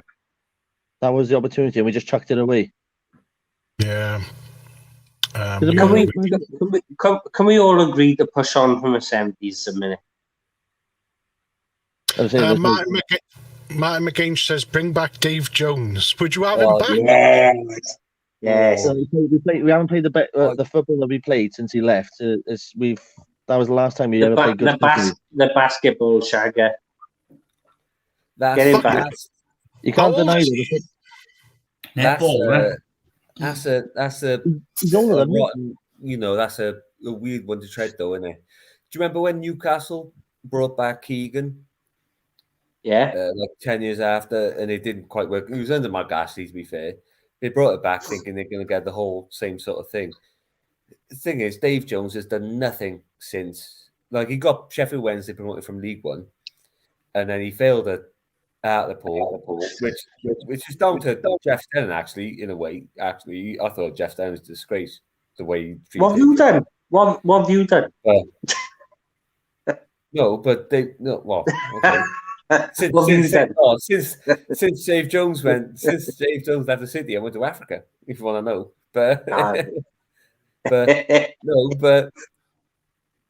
but Dave Jones has done nothing at championship level to convince anyone that he's a good enough manager for us now. Like, what's he done? Nothing. Be that as it may. What's your answer to Cardiff City's problems then? How about we go for something different? Right? Why do we need to go back? Why do we need to go back in history? Why can't we go forward? I'm not done here. Let's go forward. Maybe Steve Morrison is the one. We don't know, do we? We give him a chance now.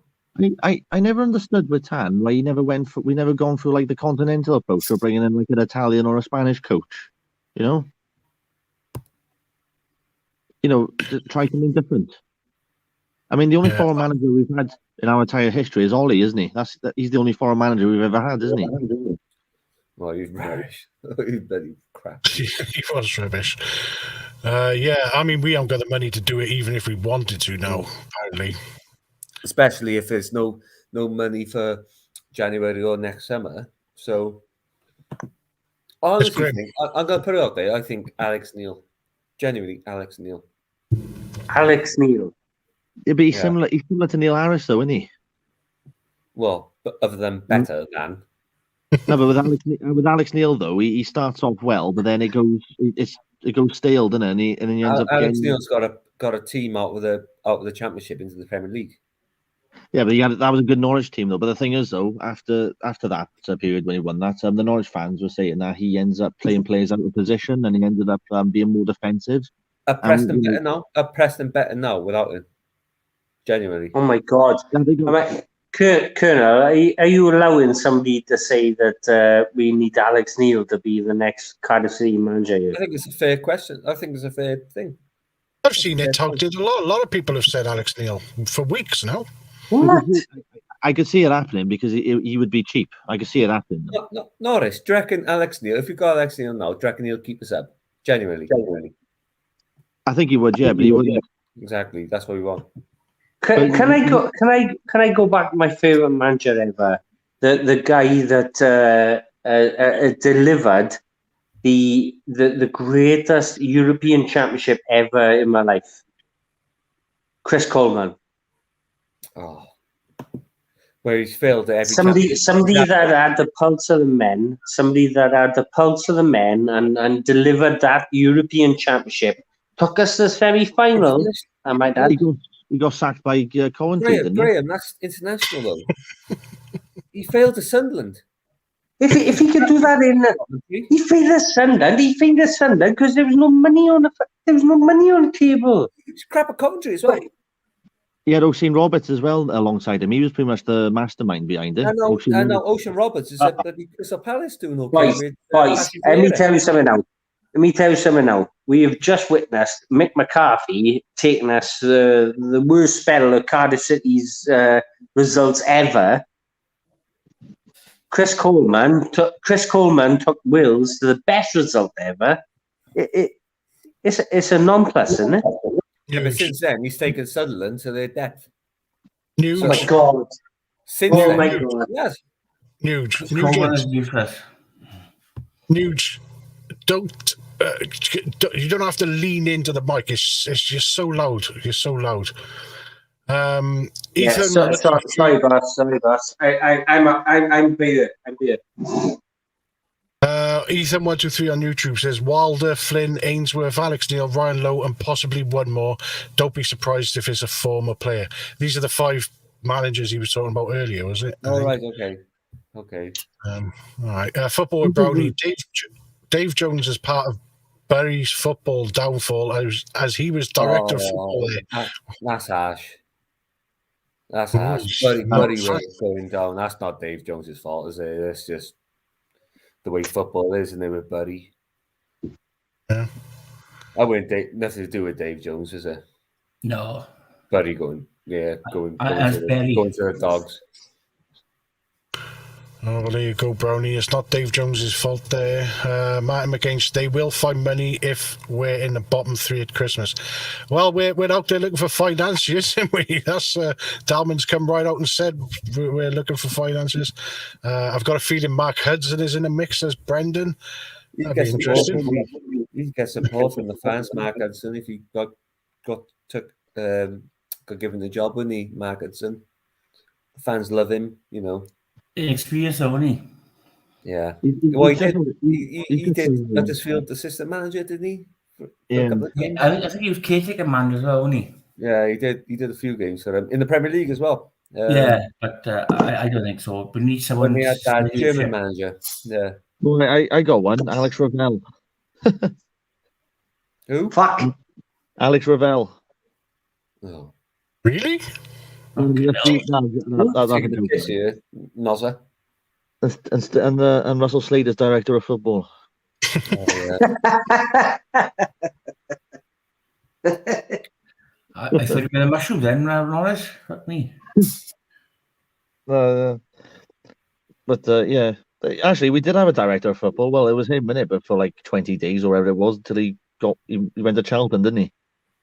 You want a director of football big time, didn't you, Norris? Sorry? You love a director of football, wouldn't you, now? Oh, yeah, it would make a massive difference because Mehmet Dalman is pretty much the director of football. The thing is, who would you get, though? I've seen people talking about Steve McPhail, maybe. Yeah, I'd have him.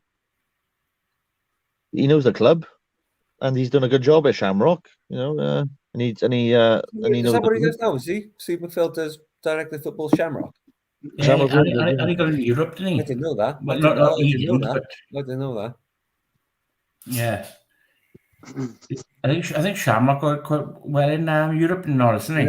Yeah. I think they're the top team in Ireland, and they're the top team. Team top. Yeah, have a look at this on Twitter. Let's see. Tip up in the attic, Seth. Okay. No, I'm not. I'm going for a week. But I have to listen to the attic. Dan on Twitter says, all great now that Mick is gone, but today might be one of the most crazy atmospheres in football history. Both sets of fans chanting you're getting sacked in the morning. The opposition manager celebrating with home fans at full time after the home team loses the game.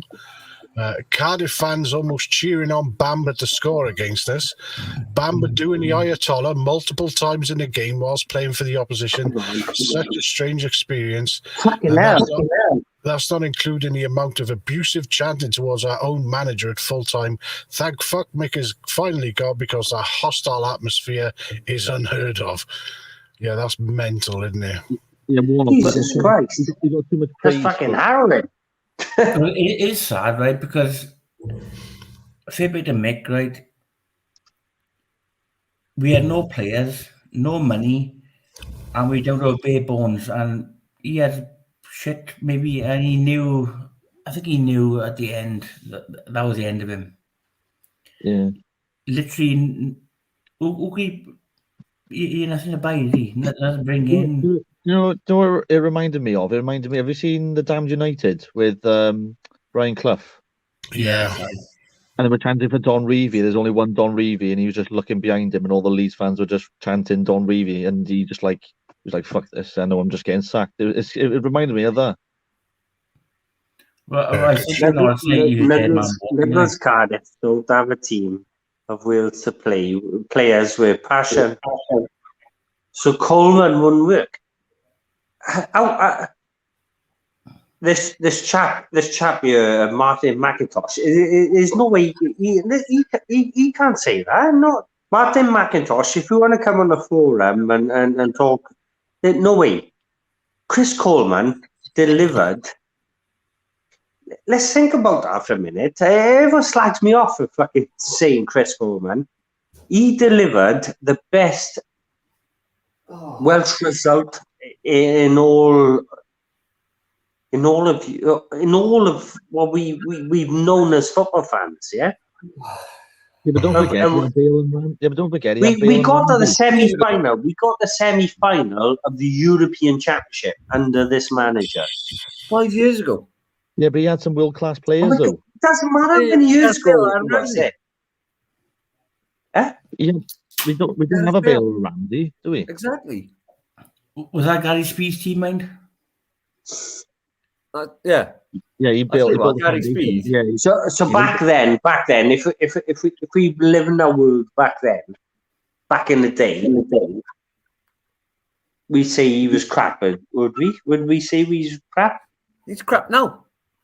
No. Yeah, back in the day, he was crap. He was crap back in the day. Could he take this Cardiff? Could he take this Cardiff City, not a promotion, but out of this fucking relegation zone we seem to be in? No, I think yes. No, he can't. He took Sunderland down. Oh my God! What? Because he's a Swansea boy.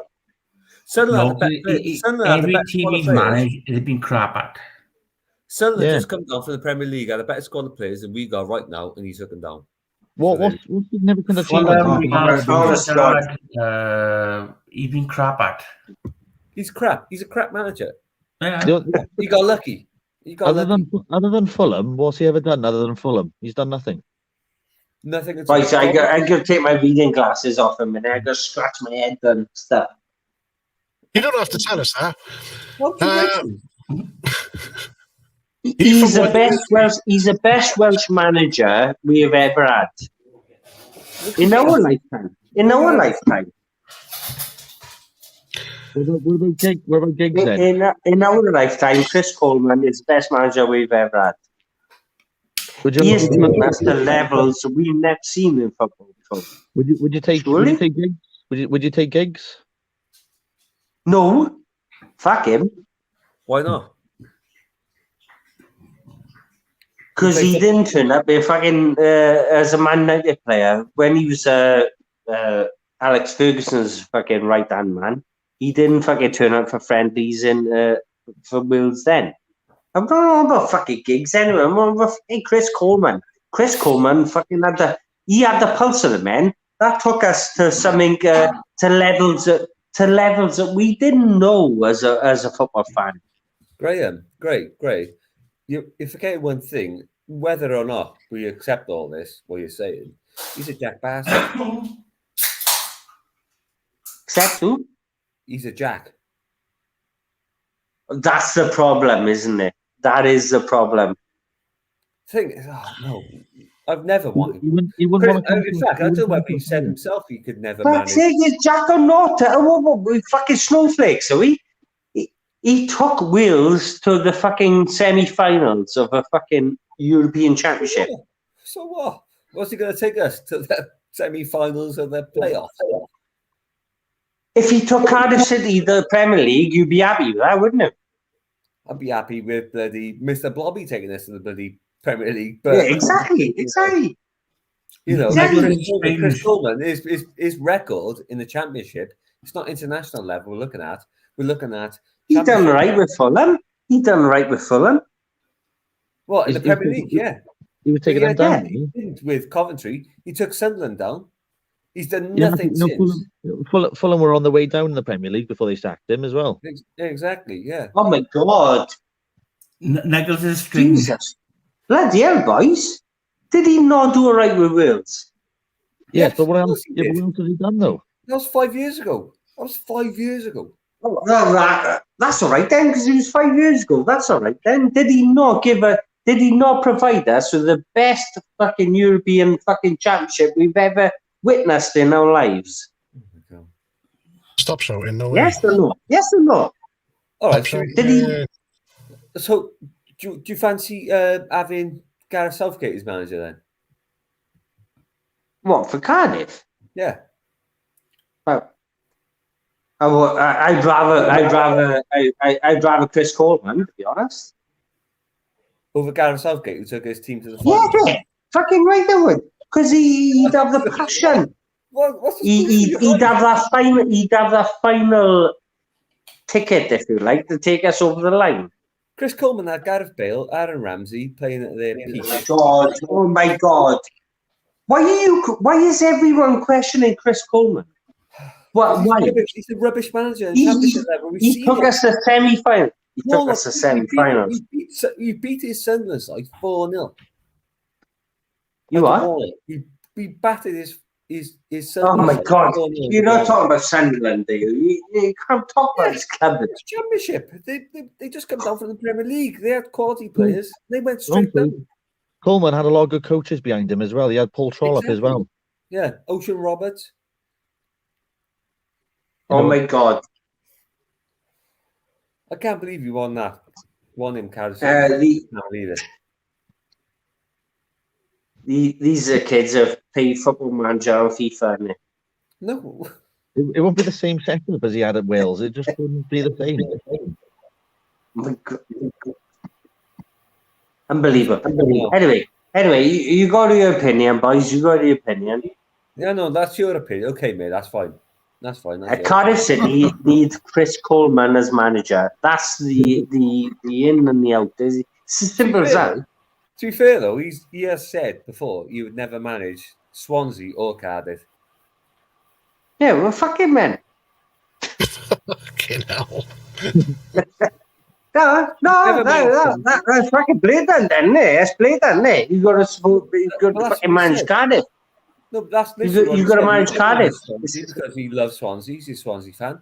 He can never manage Cardiff because, he's a Swansea fan. So, correct. You know, fair play to him. You know, to be fair, if I was a manager, I'd never manage Swansea. I'd rather bloody. Why? Why would I manage Swansea? Yeah. I'd never manage Swansea in my life. I'd rather fucking.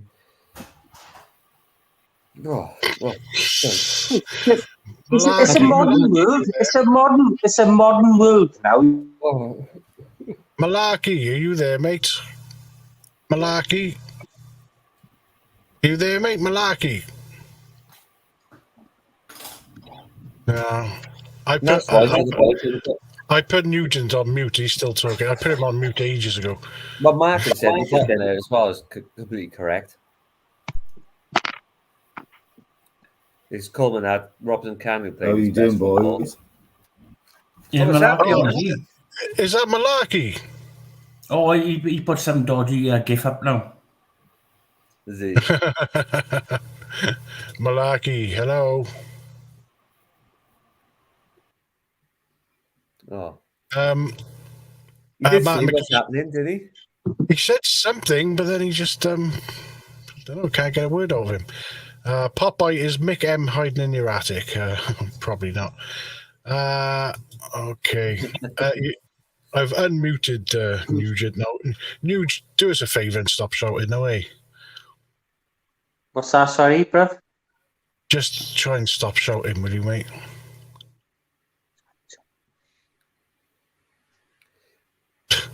Have we got any other topics? Like, it was quite a lot to start to get through. I mean, we got through them in a jumble, but not specific. Yeah, I gotta go back through my notes if you want. The McGuinness handball, was that a handball? No, it wasn't. It wasn't. No. Where else could he put his arm? No, it was right by his side. Oh, Miles back. Malarkey. No. Okay, Colonel, can I just say, before you mute me, what a professional! It looks absolutely beautiful. What you were doing looks absolutely beautiful. The whole supporting. You've done really well here. You've done really well. All right, cheers. Malarkey, you there? We're getting nothing out of Malarkey. So it shouldn't have been given as a handball. Did they have a shout earlier on though for a handball? To be fair, yeah, they did actually. I remember, obviously, I sit behind the goal in the Canton. So at the first half, so Middlesbrough were attacking the Canton, and they had something going down there. Middlesbrough left, and it was a handball. It was definitely a handball. Yeah. It went out like that. It was high ball. It hit. I don't know whether it was Giles. I think it was Giles. It hit his hand and went out. That was handball. That was a penalty, I thought, and he didn't give it. But McGuinness was lucky he didn't get sent off. Yeah, probably. What, for that handball? No, for that tackle he did in the second half where he hacked the man down. No, my one was saying they should have had a penalty in the 10 minutes before. It was literally 10 minutes before they had the penalty. I didn't think the penalty, the one they actually got, was probably deserved, but it's almost like the referee gave him a bit of give him a bit of baggage because of that one sort of thing. So he said, "Oh, I'll give you that one." He distributed you the yellow card for that as well. I thought it was unfair, but and also as well, I forgot, Pack is suspended for the next game as well. Who's that? Pack is suspended for the next game as well. He picked up another yellow. Really? He could have got sent off. He could have got sent off for that tackle. I thought. Yeah, so we're not gonna have Pack for the next game as well. I thought we could have. Yeah, I thought we could have ended up with two players sent off today. To be honest, so I wouldn't be surprised if we give that Eli King a chance. Popeye, you don't have to fucking waffle on, do you? Eli, that's rich. Yeah. I'm on here to talk, mate. I'm on here to talk. What did you think of Eli King and Eli King? I love you, Pop. What's happening here? What's happening? What are we watching? I'm muting Nugent. Eli King, yeah. I kind of switched off in my brain for the last 10 minutes. But Eli King came on. Who else came on as well? Got their debut. David. Yeah. Did anyone actually see how they got on? No, they already took the ball down. I don't think they touched the ball. I think Eli King probably had a touch, but other than that, nothing. No, Middlesbrough sort of turned it on. Really, they could have scored a couple more. Really, didn't really get to see the best of them. I don't think so. But much of those boys. To be fair. Well, hopefully now with Steve Morrison, hopefully he'll give one of the under 23s to start in midfield now instead of having Volks or Bacuna or whatever. Just to freshen it up a bit, something different. Bacuna's injured anyway, isn't he? Thankfully, yeah. Well, no, you can't be that. Thankfully, I don't have to endure watching him playing up front anymore. Thankfully, that's gone now. That's finished. I can't see any other manager doing that. Yeah, nobody else will pick Bakuna. How long's he out for? Do you know? 2 weeks, isn't it? Is it? Oh, it's not a bad injury then. Just like a muscle strain. Not like Vassell. I mean, is it time to get rid of Vassell? I feel sorry for him. He wants to play football, obviously, but he's now 2 years, hasn't he? And he started pre-season. He scored a goal in a friendly, and then he's gone back. I feel sorry for him. We must get insurance on him, surely. We must get insurance of some sort. No, I don't know. I have no clue, but I feel sorry for the guy. It's a shame, really, because he did come in with like talent, didn't he? Like what we expected. Yeah, like, but we signed him. Surely they know that he was injured when we signed him. I've just commented on that just then. I just apologise for harping on. Sorry for harping on, apparently. Del Boyle saying Chris Coleman's managerial record: Fulham sacked, Real Sociedad resigned, Coventry sacked, AEL resigned, Wales got very lucky with players in their prime. Straight after the death of Gary Speed, Sunderland sacked, some team in China sacked. Coleman get fucked. Exactly. So we got him from Limassol in Cyprus. As in my recent. Oh yeah. Yeah, I remember, yeah. And we got Mick McCarthy from Cyprus as well, didn't we? Yeah. He'd been sacked, haven't he? Yeah. Well, yeah. I think like 8 of his players were out with COVID, and apparently their owner, Apoel, he's a basket case of a club. Apoel, they sack like 5 managers a season or 6 managers or whatever. I think they've had like 45 managers in the last 10 years or whatever it is. Yeah, that's crazy. Martin McCain says they said that Marlon Pack's follow-through tackle in the first half was a red card on Sky. King and Davis were okay. Colwell was the star. Yeah, he's doing well. Colwell played really well. Correct. He was. I tell you what. As soon as he took the ball, he was front-facing every time. Run with it, straight with it. He was brilliant. I thought he was brilliant today. Okay, some things don't go for him. It's a shame Giles has lost confidence, hasn't he? Yeah, Giles. Yeah, Giles has lost confidence. I thought he looked better at left back. I thought that's what he was brought in for. He's like a wing. I thought that's what he was brought in for. He's like a wing back, isn't he? Yeah, But I thought he was poor. Then when they put him left back, I thought he was average or all right, but he has lost confidence. Yeah. But it's not surprising playing our team. He's a bright spark in like a sort of doldrum team, and that's where we are at the moment. It's like he's he's our only up rod. What's that, mate? He's our only up, really, isn't he? You are right, mate. He's the only sort of thing for delivery, isn't he? Yeah. I think it was obvious. I think all the players, they just needed a new manager, and now we got rid of Mick. So hopefully, I expect that there'll be an increase in performances, and hopefully you can finally see the best of these players. Like I said earlier, I was surprised they didn't bring Kieran Evans on, who's a local boy from Bargoed, up the road. He played well. He comes in Fulham, and he should be given a chance today. Kieran Evans from Bargoed, is he? Yeah, he had. No, he's from Bristol here. Where? Bristol. They haven't got. Oh, they come walk about that way. Kieran Evans, he had a good performance against. Well, he had a good when he came off the bench against Fulham, and I don't know why Mick even. I thought I was expecting him to start against Middlesbrough, and Mick didn't even bring him on as a sub. I tell you what, though, like we haven't really talked about him. Is Bowen? I know he might have got injured, previously.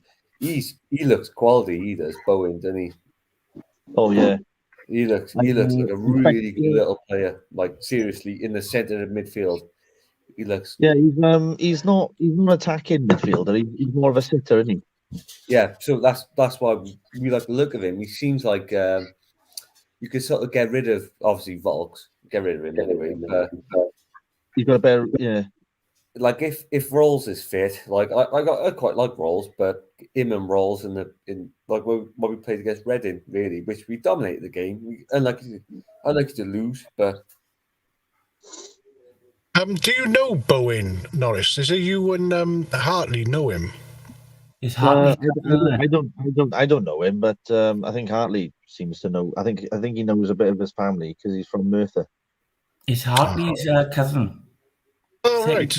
It's Jason Bowen's son, and Hartley's cousin was Jason Bowen. Oh, that's it. Yeah. Jason Bowen. I didn't know that. I didn't know. Jason Bowen. That's cool. Yeah. And who's the other one? That knows the other youngster. That wants the other youngster playing. Not Bowen. Was it Evans? Yeah. Yes. Kieran Evans. Yeah, isn't there like a poster on there that's obsessed with him? Marcus. Yeah. Andy's mate. Yeah. Yeah, Marcus is obsessed with him.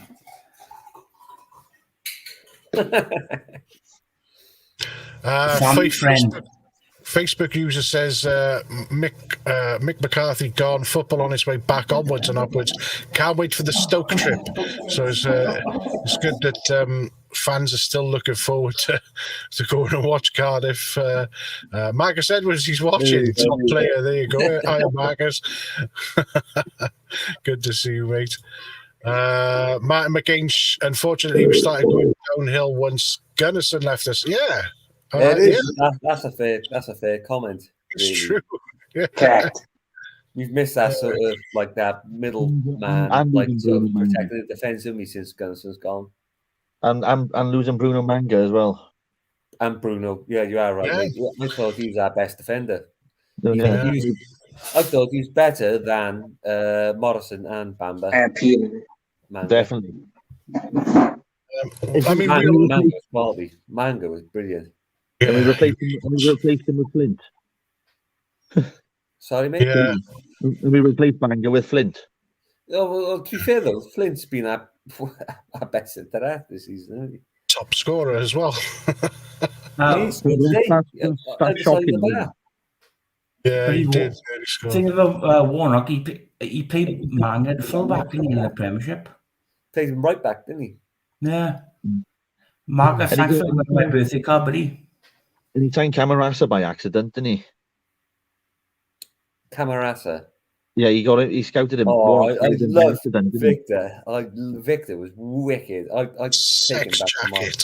Oh yeah, Rioja. If we didn't play, if we only got him. The Rioja sex jacket. I'd have him back tomorrow. I fucking loved him. If we didn't have played Real Betis in that friendly, we wouldn't have signed Camarasa.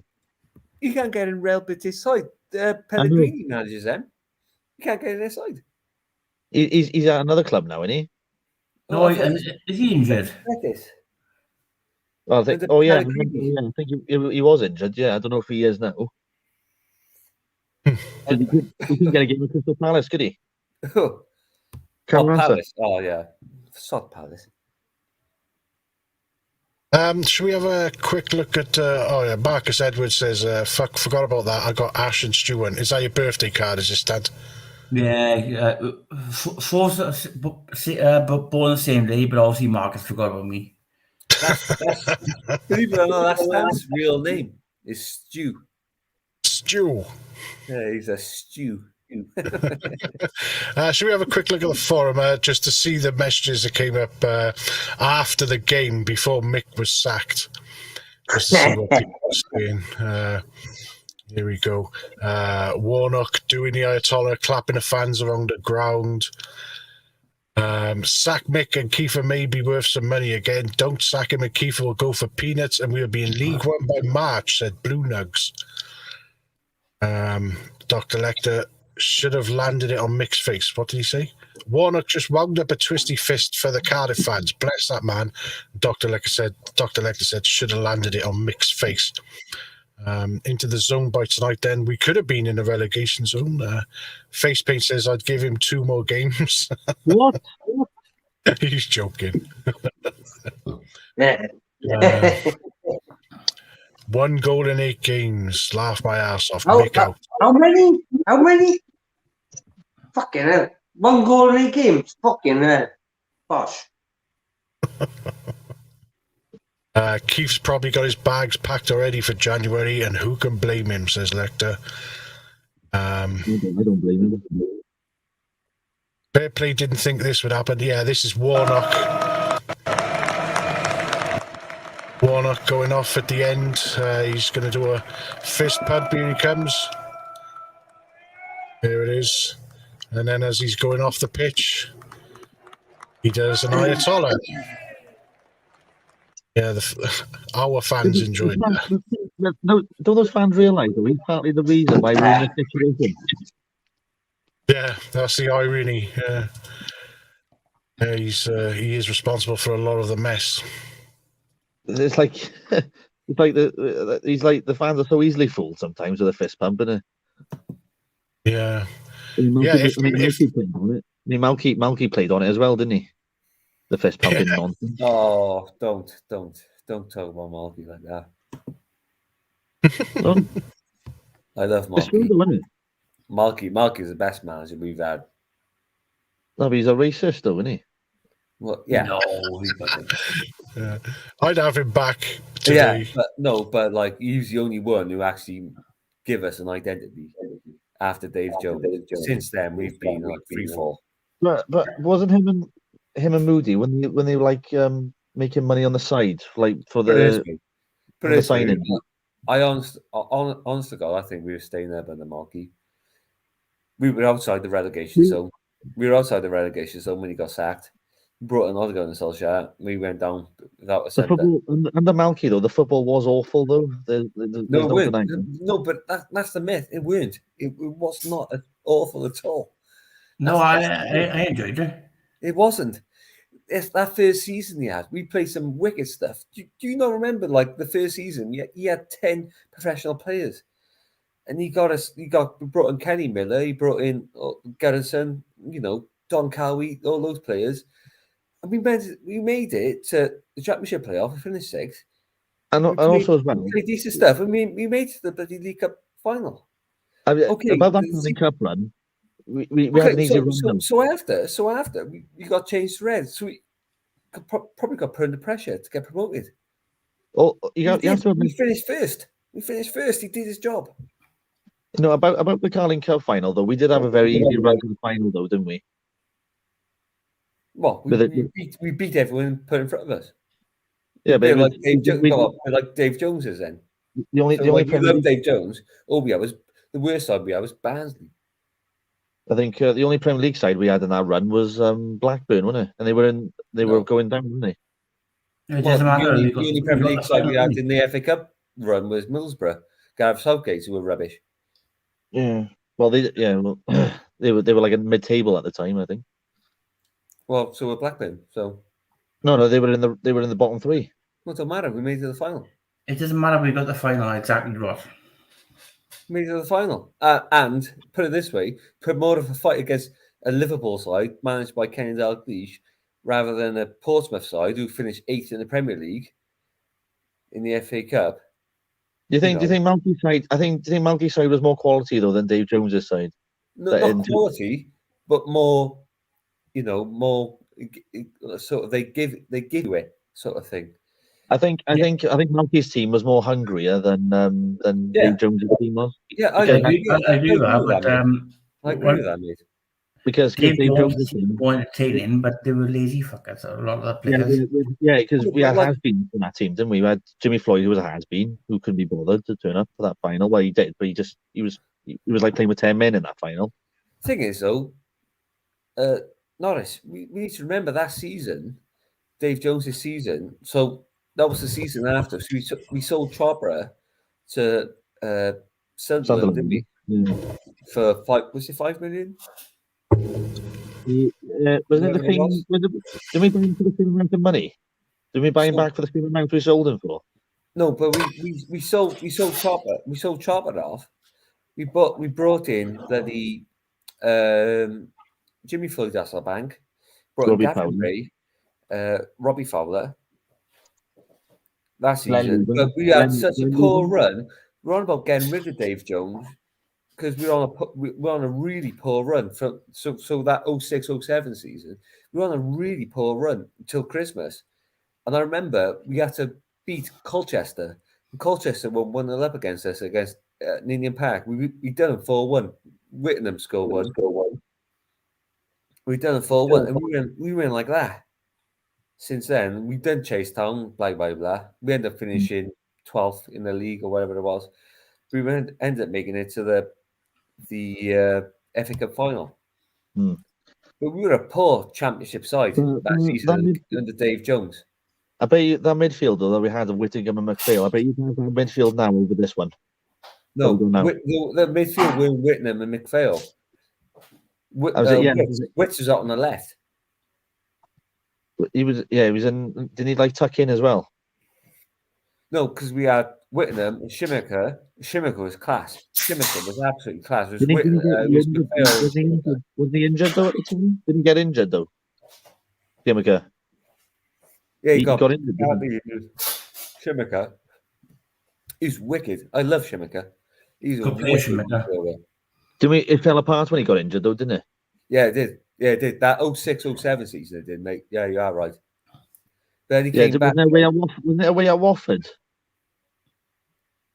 Wasn't it Watford away? He picked. Didn't he pick up an injury and then we just started losing games then? Good season, mate. 2006 or 07? 06-07 or 07-08? No, 6 or 7. When we were like top of the league at Christmas. We were on top of the league at Christmas. We done Birmingham. We done we drew to West Brom when John Arson was still playing for them, wasn't he? And we were top of the league by October, weren't we? But then we fell. We signed Whittingham in the January of 06-07 season. Yeah, that's when he did the when he flicked it behind his leg in the park and That was 06-07. Yeah, 07-08.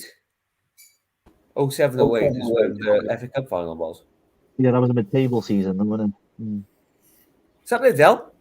Del, boy. Hey. All right, lads. All right. We're just reminiscing of Dave Jones days. Good stream tonight, good chat. I tell you what, though, we're talking about McPhail. Oh, he was quality, wasn't he, McPhail? And Shimmiker, I love Shimmiker. He was wicked. We could do with McPhail in our midfield now. We could do with someone like him. McPhail, yeah, quality. Yeah. When he played for Cardiff, they used to slag him off, didn't they? Yeah, they did. But then when he's gone, you realise he's one of those players that you don't realise what you have until he's gone. I tell you his quality. I don't know if you remember him when he played for us. He only played a handful of games. He was absolutely superb. It was Wayne Routledge. Remember him? He played for City. Yeah, he was superb. Next season on the M4 to sign for QPR. Yeah, he was superb for City. He was. We never loaned him. He was superb. Remember Gary O'Neill? Kasper Schmeichel as well. Gary O'Neill is a good player. Kasper Schmeichel, 07-08 season. Kasper Schmeichel. We had it with fucking Michael Luxembourg.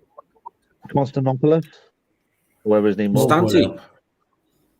Hello, buddy. Hiya, mate. Can you remember in the old 4th division, we had a midfielder called Paul Ramsey? I love the guy, but yeah, we need someone like him, I reckon. Midfield. I love Paul Ramsey. Or like Cav.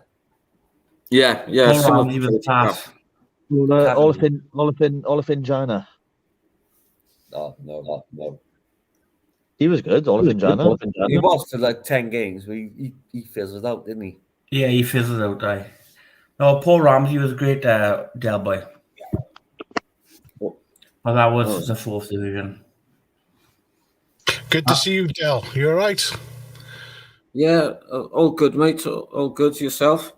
Sorry, I'm on my break in work. I was just going to ask. Yeah, you're in work right now. Well, it's good to hear from you anyway, mate. What's the record today, mate? Who said that? I just asked him what he reckoned from today. Del boy, they were lying, is he? Oh, so, Let me here's my stupid advisor. Oh, you had someone come in the room, is it? Yeah. Oh, all right. I just told him to do one. Another midfielder that's forgotten these days is Jordan Much. Yeah, what happened to him? I remember him. Got injured, didn't he? He had quite a bad I think injury. is he playing in Sweden or something now? I don't know. I think he's playing in like Norway or wherever it is. So Yeah, I think it's Norway, Norris. yeah.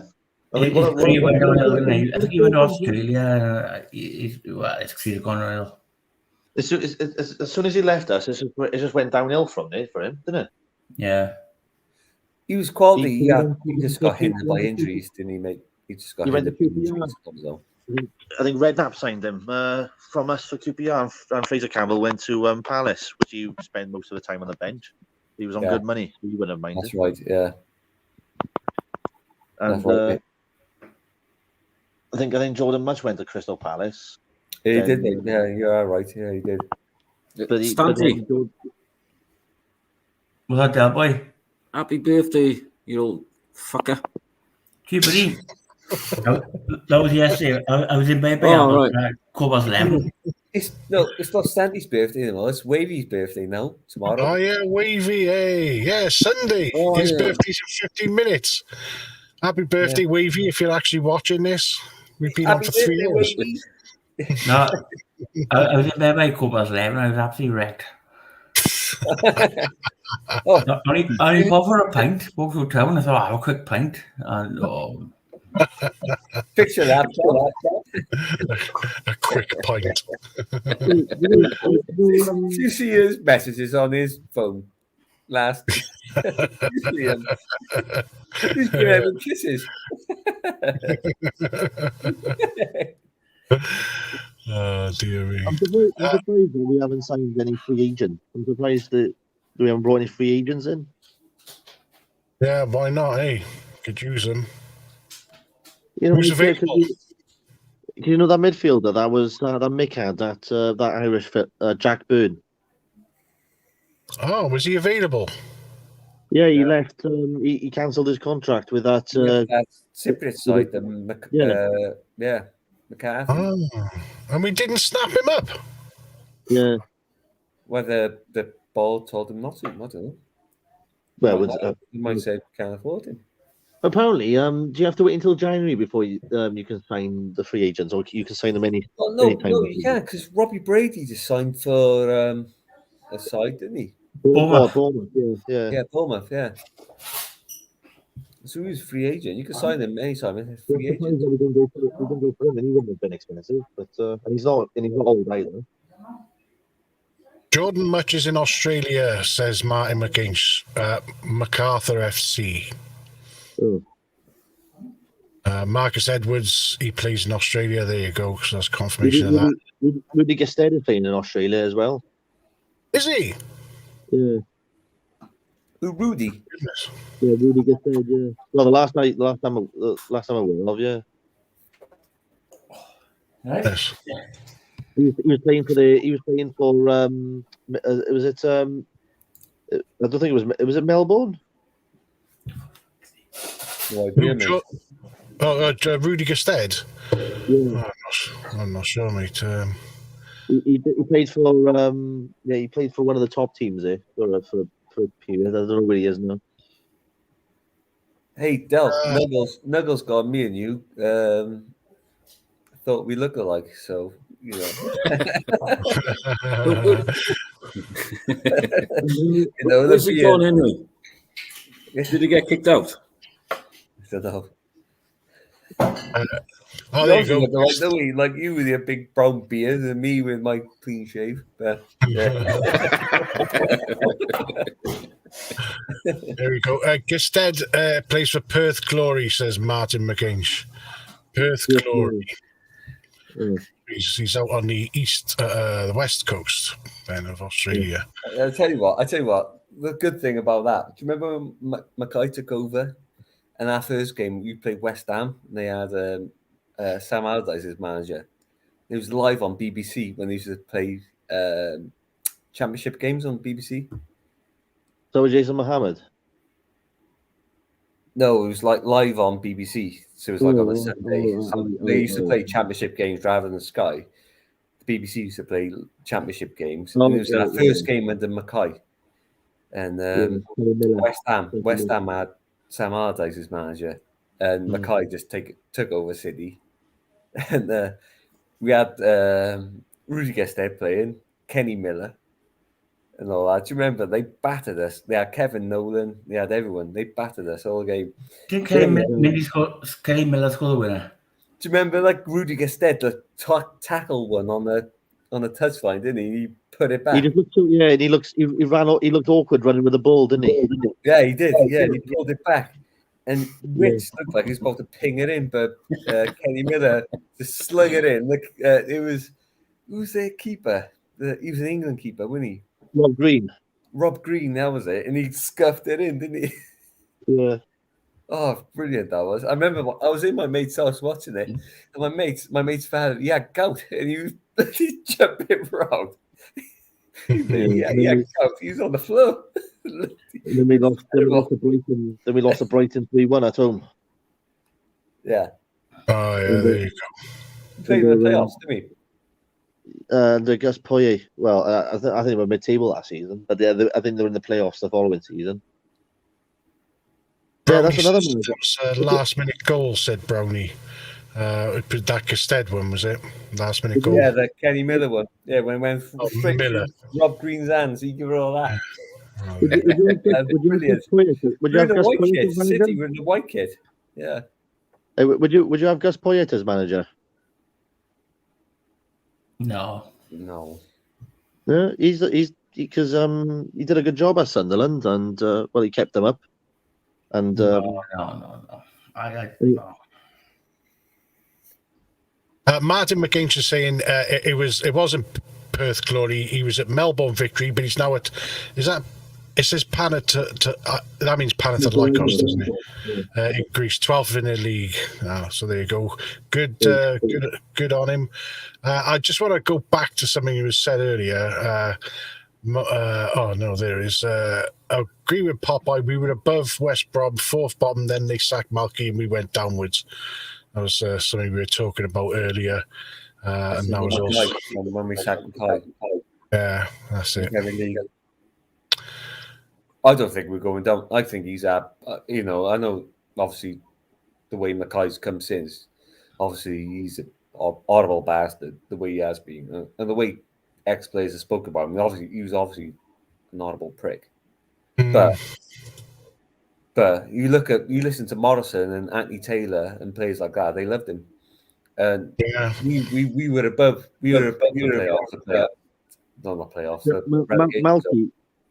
Malky, he's one of those players that has his favourites. There's no doubt about that. That's why Parkin does that podcast shit. Oh, yeah.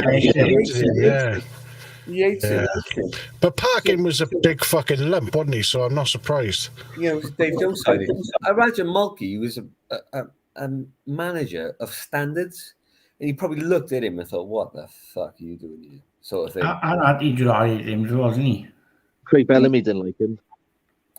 Oh, really? Bellamy? Yeah, when Craig, because he came in the January window when Bellamy did like him.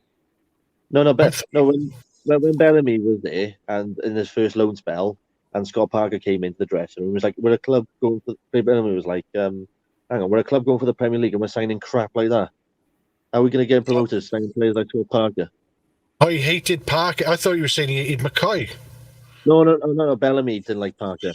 Yeah, I'm not surprised. Bellamy also a person of high standards. Brownie says, let's go the full hog with the circus and get Paolo Di Canio. Oh, I watched League One. Speaking of Di Canio, I was about to mention him earlier. I was watching the Premier League years when he played. Oh, he was hilarious when he threw the referees over and that, didn't he? Di Canio. He went and managed Sunderland, didn't he? Swindon first, then Sunderland, didn't he? He'd done Newcastle 6-0, didn't he? When he managed Sunderland. Can you imagine he manage us and we did Swansea 6-0? We'd love him, wouldn't we? We'd love him. Popeye. Here's a question. Here's a question for you. Who do you think was better, Paolo Di Canio or Gianfranco Zola? Oh, Neither. oh. Well, as a player or manager? They were burst players, weren't they? Yeah, they were that for that era, aren't they? From the late 90s, early 2000s, weren't they?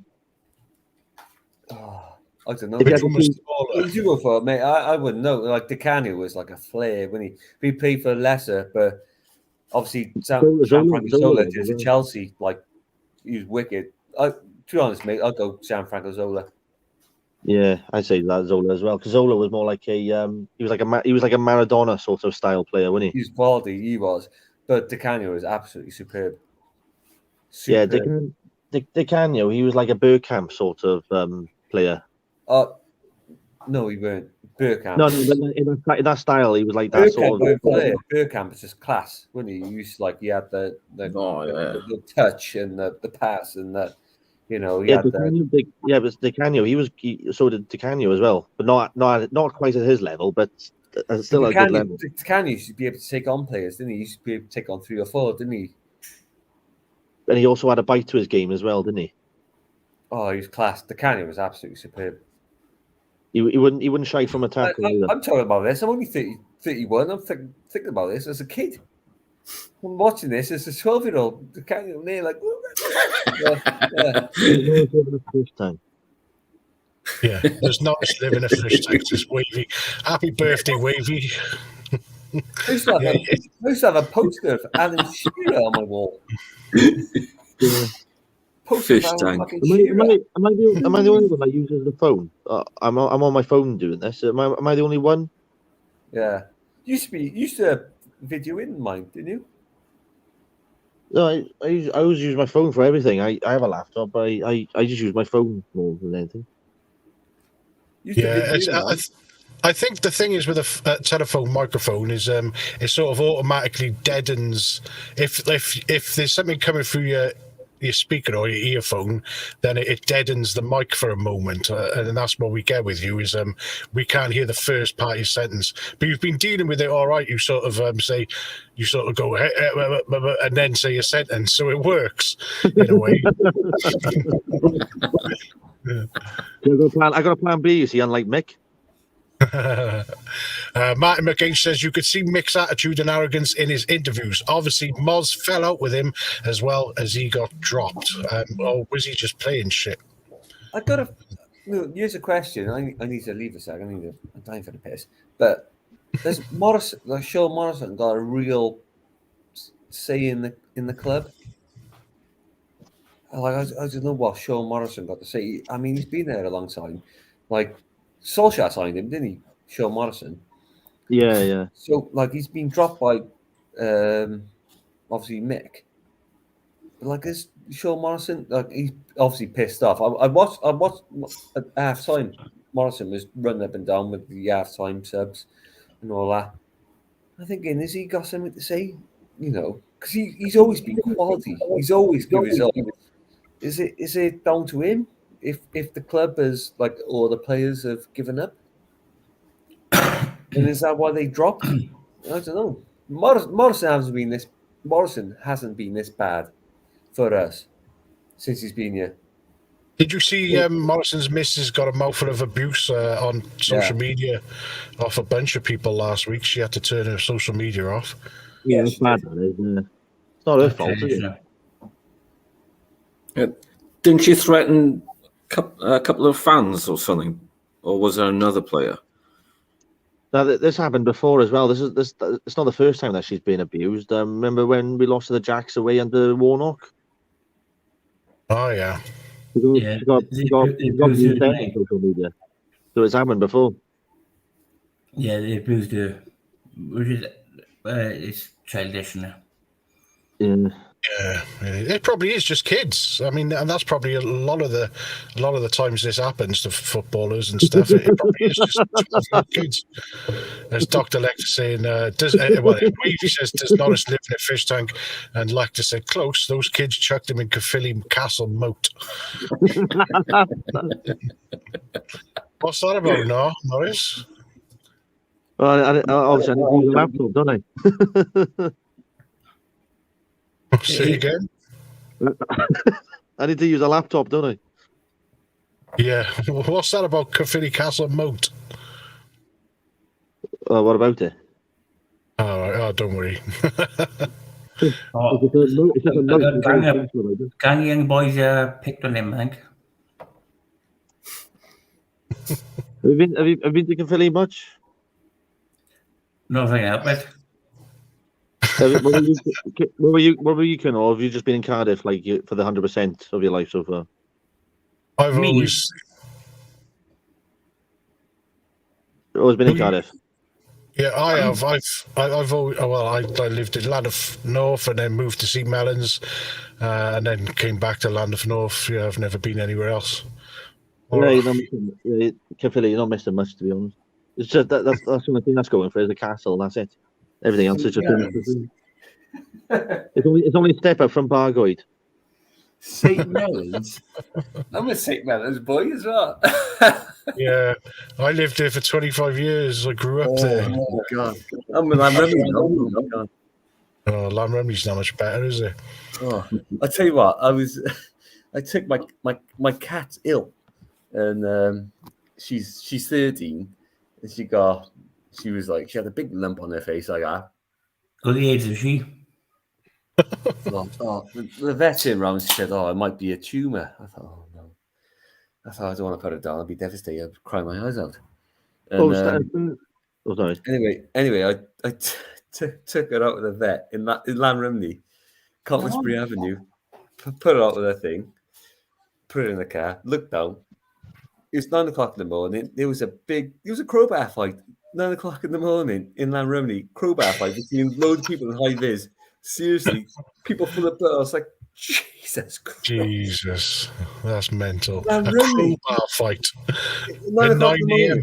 Loads of women screaming outside the Greggs in Cottonsbury Avenue. Mrs. Howard. I was parked up once in Cottonsbury Avenue, and I saw one of those security vans driving up, and they were going to pick up money from a shop. And I saw a motorbike drive by. A guy on the back jumped off, smashed the security guard in the head with a hammer, grabbed the bag of cash, and jumped back on a bike, and they were off. That's it. Cottonsbury Avenue. Yeah. It's Cottonsbury Avenue, right in front of me. That happened. Del Boyle says, "Gotta go, lads. Cheers." All right, nice one, Del. Good to see you. Rumney Eye, then. I went to Rumney Eye. Yeah, demolished it. St. Ultis, I did. Oh yeah, we've talked about this before. Yeah, you were in the school next door, weren't you? No, but the Cottonsbury Avenue, my family owned a load of businesses along there. My old man got the florist, and yeah, we have. Yeah, we talked about this before. Yeah, I remember you saying this. Yeah. And I said my sister works. Obviously, I don't work there, but like I said to my sister, I said took the cat with her. I said, "You see all the police and the blood and the crowbars?" She was like, "No." I was like, "What?" Like nothing happened. She's like, "Yeah, it looks like nothing happened." It's like, "Well, it's like a crowbar fight happens every week."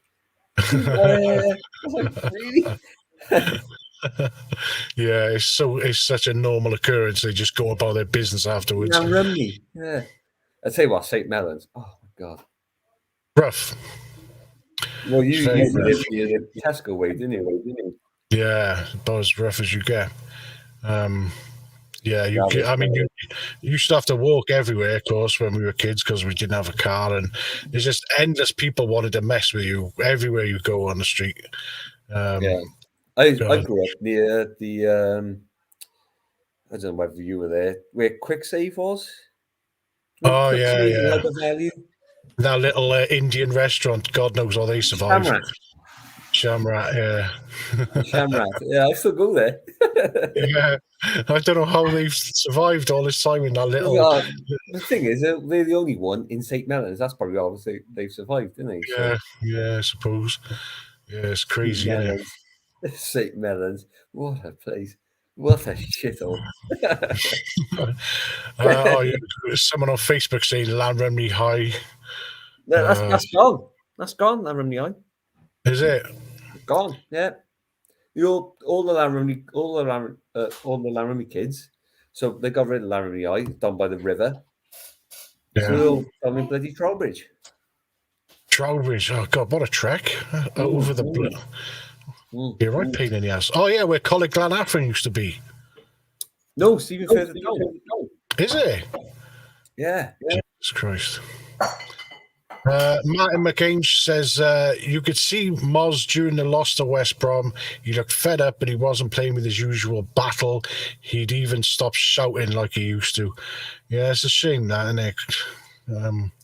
Moz was he would turn games around for us, wouldn't he? He would be like he's your captain, isn't he? Yeah. He's got. I think you get a new manager in. New manager will probably have a word with him. I think he'd probably be back in. Probably. Maybe he gave up on Mick. I don't know. Here we go. Norris disappeared off the stream and he's just posted on the forum, my phone is overheated. Must have got a Nokia 3210, like what standard you got? Yeah. Get a laptop, mate. Yeah, there we go. I love Lanrumley growing up, says Facebook user. Academy there now.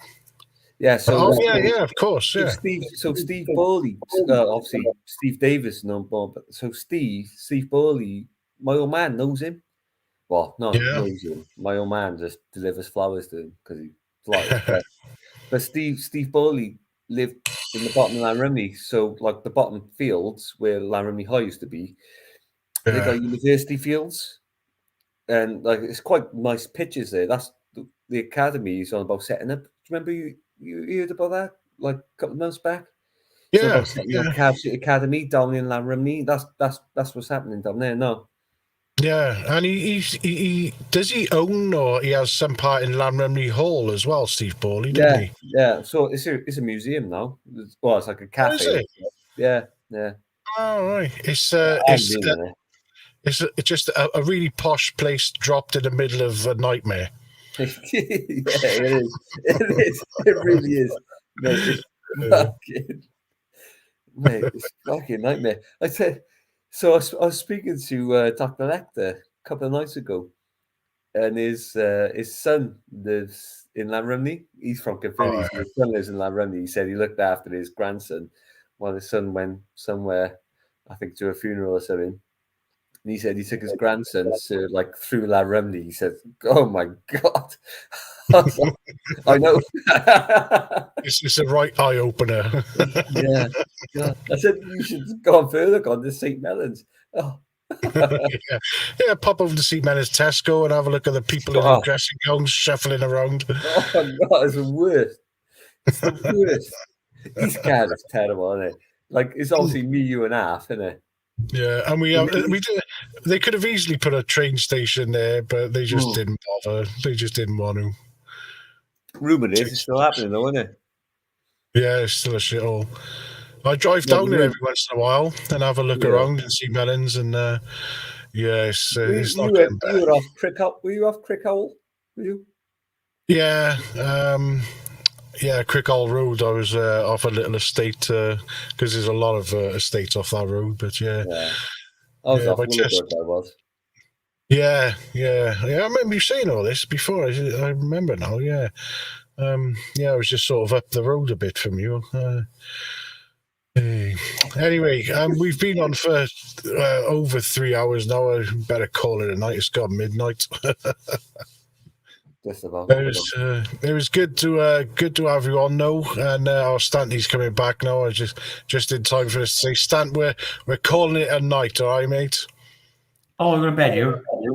Well, I'm not going to bed, but I can't. I've done 2 streams today, and I'm dying. Yeah. No, should be a cool, great show. I'm an arse like fucking niggles, but great show. Yeah. Nice one. Thanks for coming on, lads. Always appreciated. Thanks, Cole. Nice one, lads. And also thanks to everyone on Facebook and YouTube who made comments, and thanks for leaving comments, and thanks to everyone on CardiffCityForum.com who left comments. Thanks to everyone who came on. What a crazy day. lost to Middlesbrough, lost our manager, gained our under-23 manager, and I don't know, everything happened today. It's been such a long day, but thanks for tuning in, and we'll be back again with, gosh, I don't know what's coming next. Stoke next Saturday, isn't it? So there'll be a Call the Colonel after that, and possibly a Cardiff City Forum show in the evening. But we'll see what we get up to in the week anyway. So thanks for tuning in, and I shall see you all again soon.